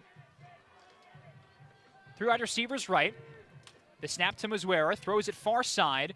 The 40 across the 35 for the first down. That's a Monkwa. Looked like he stumbled a little bit and comes up a little bit lame. Now, pardon me, that's Mays once again who made the catch. But he planted his foot, and sort of the way it pressed off the turf seemed awkward, and I can see him getting up not 100%. Move the sticks, first down at the Ridge 34 now. Two wide receivers either way. Muzuera, the shotgun snap. Push to the near sideline. Looking downfield, though. Lowers his shoulder as he's hit behind the line of scrimmage and sacked for a loss of 2. Colin Scherzer, the only man there to stop Muzuera, and he did it. Took the thud, but it made no difference as the senior inside linebacker comes up with the sack.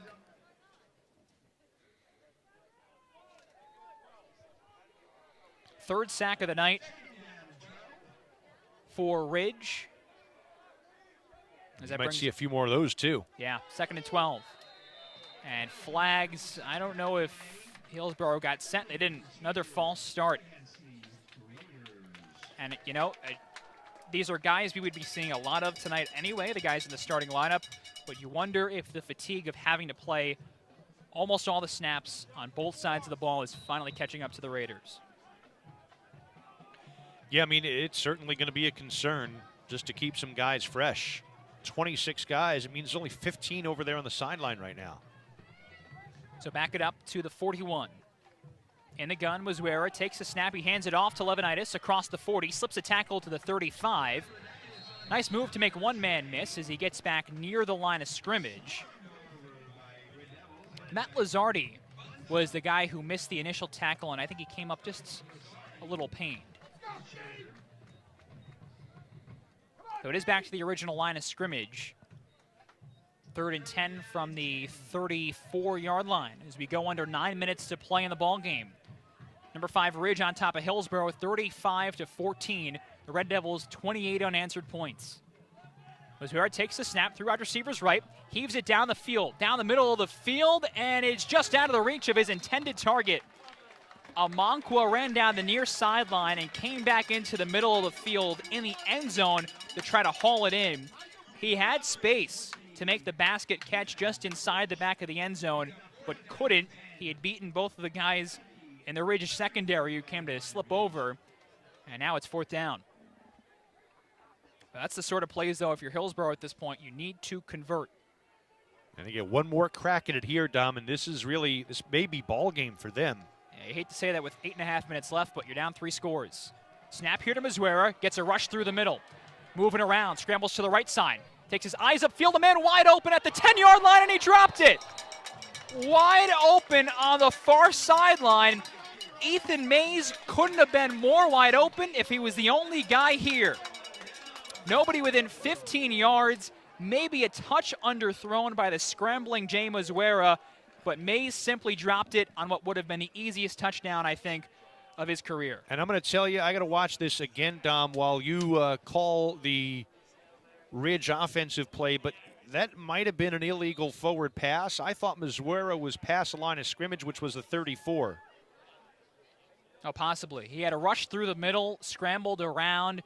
We're taking a second look at it here. No, he was behind the 35. Just, yeah, a yard. Mays came back to the ball on the broken play, squatted a little bit to try to catch it, and just muffed it. So a turnover on downs. Ridge has the ball at its own 34, and it's going to be a run for these Red Devils as they hand it off, running left side. They lose a yard or two on this first down play.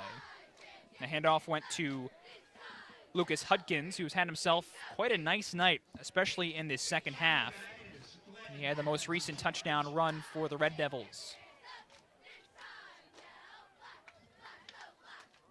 So no gain, 2nd and 10 as Michael Olivo goes under center and hands it off to Evan Crochata, the halfback coming around the far sideline. And again, he gets back to the original line of scrimmage. But you do, if you're Ridge, want to convert a couple first downs here and eat up some clock. 3 and out doesn't really help you too much.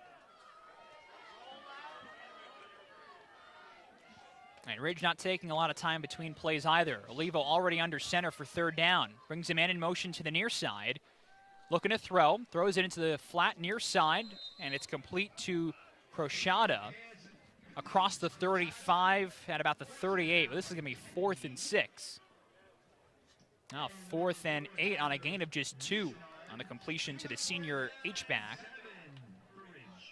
And so, well, again, Michael Olivo is the punter, so Ridge can come up to the line of scrimmage, which is the Ridge 36, and at least pretend to run an offensive play, but I'd be stunned if he did. Gets everybody set, and now Olivo will go back to punt as looks like Amonkwa and Levinitis will go back to receive it. High, short punt from Olivo, just carries across midfield. Hops in Hillsborough territory and then bounces across back on the Ridge side of midfield, and that is where it's down at the Ridge 49. Hey, for breakfast, lunch, or dinner, stop into the Golden Corner Diner. They're on West Union Avenue in Bound Brook for fluffy omelets, pancakes, and crispy bacon for breakfast, salads, burgers, sandwiches for lunch, steak, chops, and more for dinner, and dessert. What would a diner be without dessert?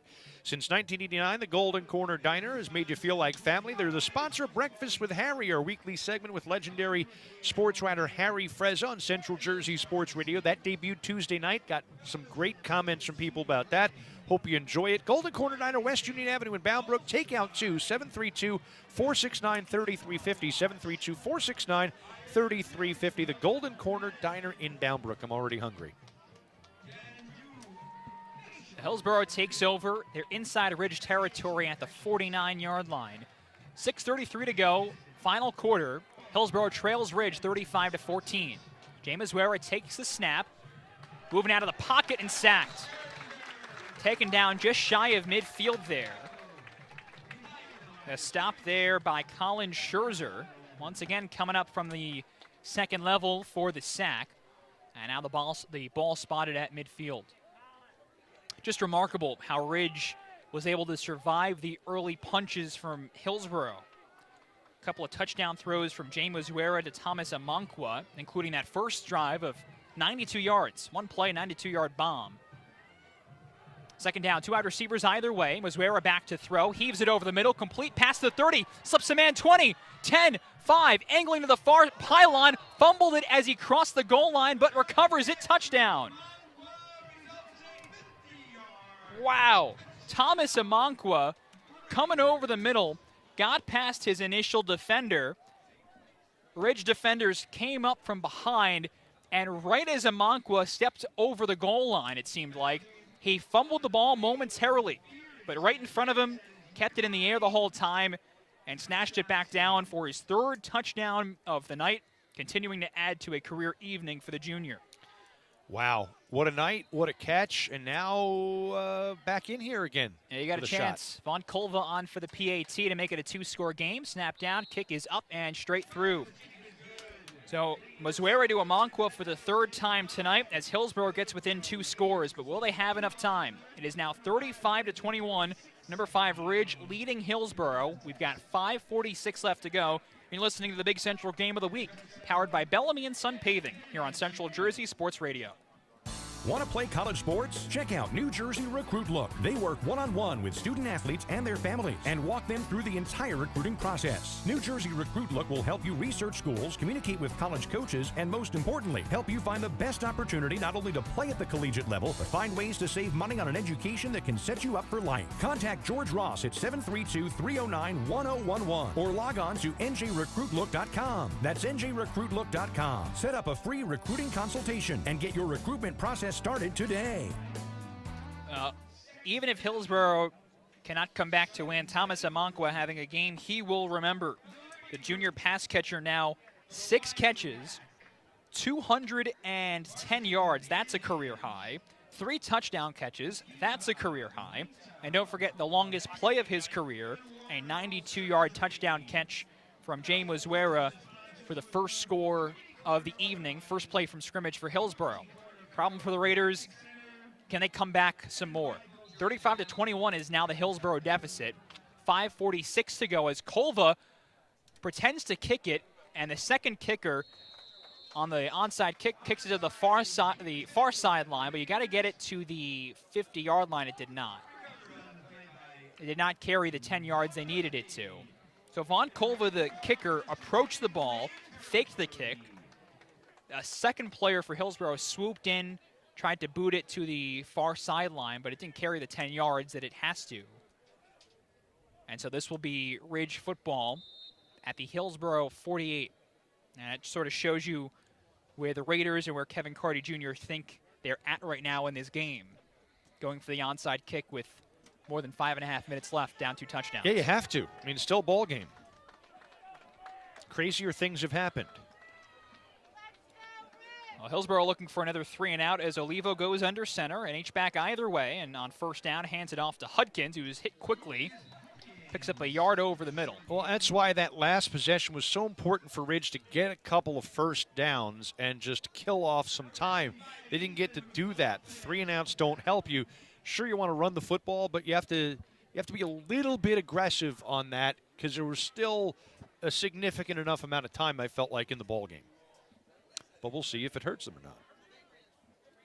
Hudkins up to 106 yards on the night, plus the touchdown in his second half. 2nd and 8 from the Hillsborough 46. Same formation here for Ridge as, again, no, this time Olivo will keep it himself around the left side of the formation, across the 40 for the first down, and down past the 35. He is so explosive. Truly a dual threat QB. Wrapped around the edge, had his speed before he got past the line of scrimmage, and moves the sticks. And every first down just takes some more time off the clock. Now, neither team has used a timeout, so Hillsborough still has 3. We'll see how judiciously Sean Carty decides to use those here in the second half. Down by 2 scores with 4:48 to go. Sideline warning for Hillsborough after that play. And now Ridge back to the line of scrimmage. First down from the Hillsborough 35. You heard Mike say under 5 minutes now. Again, looks like the flexbone formation here as the handoff goes through the middle for Harry Hagerman across the line of scrimmage and maybe got a yard to the Hillsborough 34. We're starting to see some more Red Devils getting involved here. Olivo, Hudkins, Roberts, Hagerman, all making an impact. Evan Crociata, a couple of carries for him as well. And all names, generally speaking, that we would not talk about much last year if we were here at Leaf Field to do a Ridge game. 13 all-division honorees last year for Ridge. Only 3 of them are back. None of them are skill guys. 2 linemen and a linebacker. 2nd and 9. Olivo's going to take it around the right side of the formation across the 30 and near the first down marker. Had to get to the 25, and I believe he's down at the 27, 3rd and short. Pretty remarkable. Andrew Taddeo, Nolan Murphy, Colin Scherzer, the only all-division guys back from last year's squad.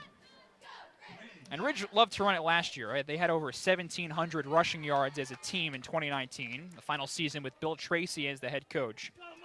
Only 2% of those more than 1,700 rushing yards are back for this year's team. Christian Sweeney, Brendan Bell, Jack Perry, Jake Hoffman, all guys who graduated. 3rd and 2. Olivo under center, hands it off through the middle. First down for Hudkins, still pushing the pile across the 20 near the 10-yard line. Hudkins kept driving, was looking for a couple of yards, and ended up with a big gain. As Ridge looking for a score to salt away a victory. It's a nice 1-2 punch. Hudkins with just the strength to keep pushing, and then Olivo out of the, run up the middle with just that explosiveness. Hillsborough is going to burn its first of 3 timeouts here with 2:48 to go Ridge knocking on the door of a game-sealing touchdown, a win-sealing touchdown, as the Red Devils lead at 35-21. You're listening to the Big Central Game of the Week, powered by Bellamy & Son Paving on Central Jersey Sports Radio. If you're looking for branded merchandise, look no further than Jan Promotions. For over 40 years, they've been serving all of New Jersey with thousands of items to suit your needs and your budget. They've got everything from tech items like flash drives to bags, mugs, glasses, and sports bottles. From a 50-cent keychain to a glistening $500 custom award, make Jan Promotions your only source for all your ad specialty needs. They can help your small business or big corporation. Free setup and shipping on a wide range of products. Visit janpromotions.com or call Jack Nagel at 201-641-2803. That's 201-641-2803. Or online at janpromotions.com. Chance for the Ridge Red Devils to improve to 5-1 on the season, head into the postseason on a 4-game winning streak. They've got it 1st and 10 from the Hillsborough 11 as they hand it off to Lucas Hudkins, who's had plenty of work in this second half. Gets it up to about the 10-yard line as Hillsborough burns its second timeout here. So clear that Kevin Carty, the strategy now is get a stop, get the ball back, score, onside kick, score. That's just to tie the game, presumably. And so the clock stopped at 2 minutes and 40 seconds. In case you're curious, by the way, because this could make the difference, keep talking about a touchdown to seal a game. Jake Beckman, the senior kicker, 2 for 3 on field goals this season. Hit from 25 last time out against St. Joe's. Also missed a 25-yarder in that game. And then earlier in the season, in the win over Union, hit from 21 yards away. So he can hit a field goal, but we're not talking about a long one. It wouldn't have to be particularly long with the ball right now at the Hillsborough 10. Feels like even a field goal here would end the game, essentially. So Ridge back to the line, 2nd and 9. Olivo takes the snap under center, hands it off, and the Hillsborough defense does a nice job swarming as Hudkins maybe gets a yard across the 10 down to the 9, and now Hillsborough takes its final timeout. So the Raiders are out, 2:34 to go. And we'll take one more break. Listening to the Big Central Game of the Week, powered by Bellamy & Son Paving, here on Central Jersey Sports Radio. Want to play college sports? Check out New Jersey Recruit Look. They work one-on-one with student athletes and their families and walk them through the entire recruiting process. New Jersey Recruit Look will help you research schools, communicate with college coaches, and most importantly, help you find the best opportunity not only to play at the collegiate level, but find ways to save money on an education that can set you up for life. Contact George Ross at 732-309-1011 or log on to njrecruitlook.com. That's njrecruitlook.com. Set up a free recruiting consultation and get your recruitment process started today. All right, big 3rd down play as Hillsborough looks to continue its chance for a victory. 3rd and 7 for the Ridge Red Devils at the Hillsborough 9. They're up by 2 touchdowns, 35-21, 2.5 minutes to go. As Ridge hands it off through the middle. This is Hudkins, and he's short by about a couple of yards. Got down to the 4-yard line. So it's 4th and 2. Ball at the Hillsborough 4. You've got to get to the Hillsborough 2. Hillsborough can't stop the clock, out of timeouts, as we're going now under 2 minutes left to play. So you kind of assume the Red Devils just go for it here. Only need 2 yards to salt the game away, get into victory formation. If you don't convert it, Hillsborough needs 2 touchdowns with the first drive starting basically back at their own goal line. And Andy West, the Ridge head coach, will take his first timeout to stop the clock at 1 minute and 42 seconds as he talks it over here. Just a remarkable job for the Red Devils this season, as it seems like, barring a huge comeback, they're on their way to a 4th straight victory. One of the biggest things, I talked about the returners, just dealing with the adversity with the whole COVID pandemic and how it's affected so many teams this season. The Red Devils, they had to shut down their program back in late August. The whole athletic department shut down because of a COVID case with a student athlete. They played week 1 as originally scheduled against Bridgewater Raritan and won. And then each of the following 4 games, in some way, shape, or form, affected by the other team's COVID problem. Week 2, supposed to play Elizabeth. They had a case. Week 3, supposed to play St. Joe's. Case in the school. Week 4, supposed to play Westfield. Multiple cases in the school. And then week 5, supposed to play Union, but Ridge had already played them on week 3. And so they were able to slot back in St. Joe's and make up that game. Ridge going forward here, 4th and 2 from the Hillsborough 4, looking for the victory. Olivo brings a man in motion to the left side, fakes the handoff to Hudkins, going to come back around to the near side and running east-west and stopped back at his own 7. Popped there, Leo Shiro, I believe, got in the backfield, inside linebacker for Hillsborough. And so it's a turnover on downs. The Raiders get the ball back. But again, Hillsborough trails 35-21. They've got 1 minute and 35 seconds left. Need some long bombs. Yes. And they're going to start this, what would be first of 2 touchdown drives, what they need, at their own 10-yard line. Remember that 92-yard touchdown pitch and catch from Mazuera to Amankwa? Do that times 2. That's what you need. 3 wide receivers left. Mazuera takes a snap. Nice pocket to throw with and throws it over the middle. Throws it behind Dixon, but it's complete across the 25-yard line. Stripped away, though, as he went to the ground. And they'll call it a fumble. Ridge recovers. That should do it. Christian Alora fell on top of the football. Dixon caught the ball over the middle at about his own 25. And as he was falling to the ground, Ridge stripped it away. Christian Alora, the senior safety, dropped on top of it. And now as the Red Devils force another turnover, their 3rd one of the night, Ridge can come out in victory formation. No timeouts left for Hillsborough to stop the clock. Michael Olivo under center for a head coach's favorite play in football. And it takes his first of what should be 3 kneels. Well, I'll tell you what, Ridge putting together a heck of a year, and first-year head coach Andy West, but has been the defensive coordinator here for the last 3. A really nice job. They're going to be 5-1. Ridge and they're gonna next week at Phillipsburg. Yep. At Maloney Stadium, 7 o'clock, and then South Brunswick here next Friday night. That could also be a good one. Yeah, South Brunswick, another first-year QB. Phillipsburg, got some experienced guys there in our top 10. Under a minute now. It looks like Ridge will kneel it twice, as they do here with 45 seconds left. So one more for the Red Devils as they improve to 5-1 on the season. Already Division 5D champs.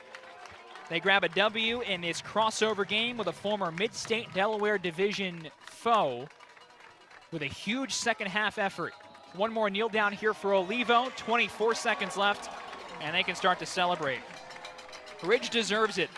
At one point from the middle of the second quarter through the start of the 4th quarter, Ridge scored 4 straight touchdowns. 28 points in a row to go from down 14-7 to in front 35-14. And they certainly do it as the final whistle blows. Number 5, Ridge, improves to 5-1. The Red Devils win their 4th straight game with a 35-21 victory over Hillsborough. Well, that should do it. What a game out of Ridge tonight.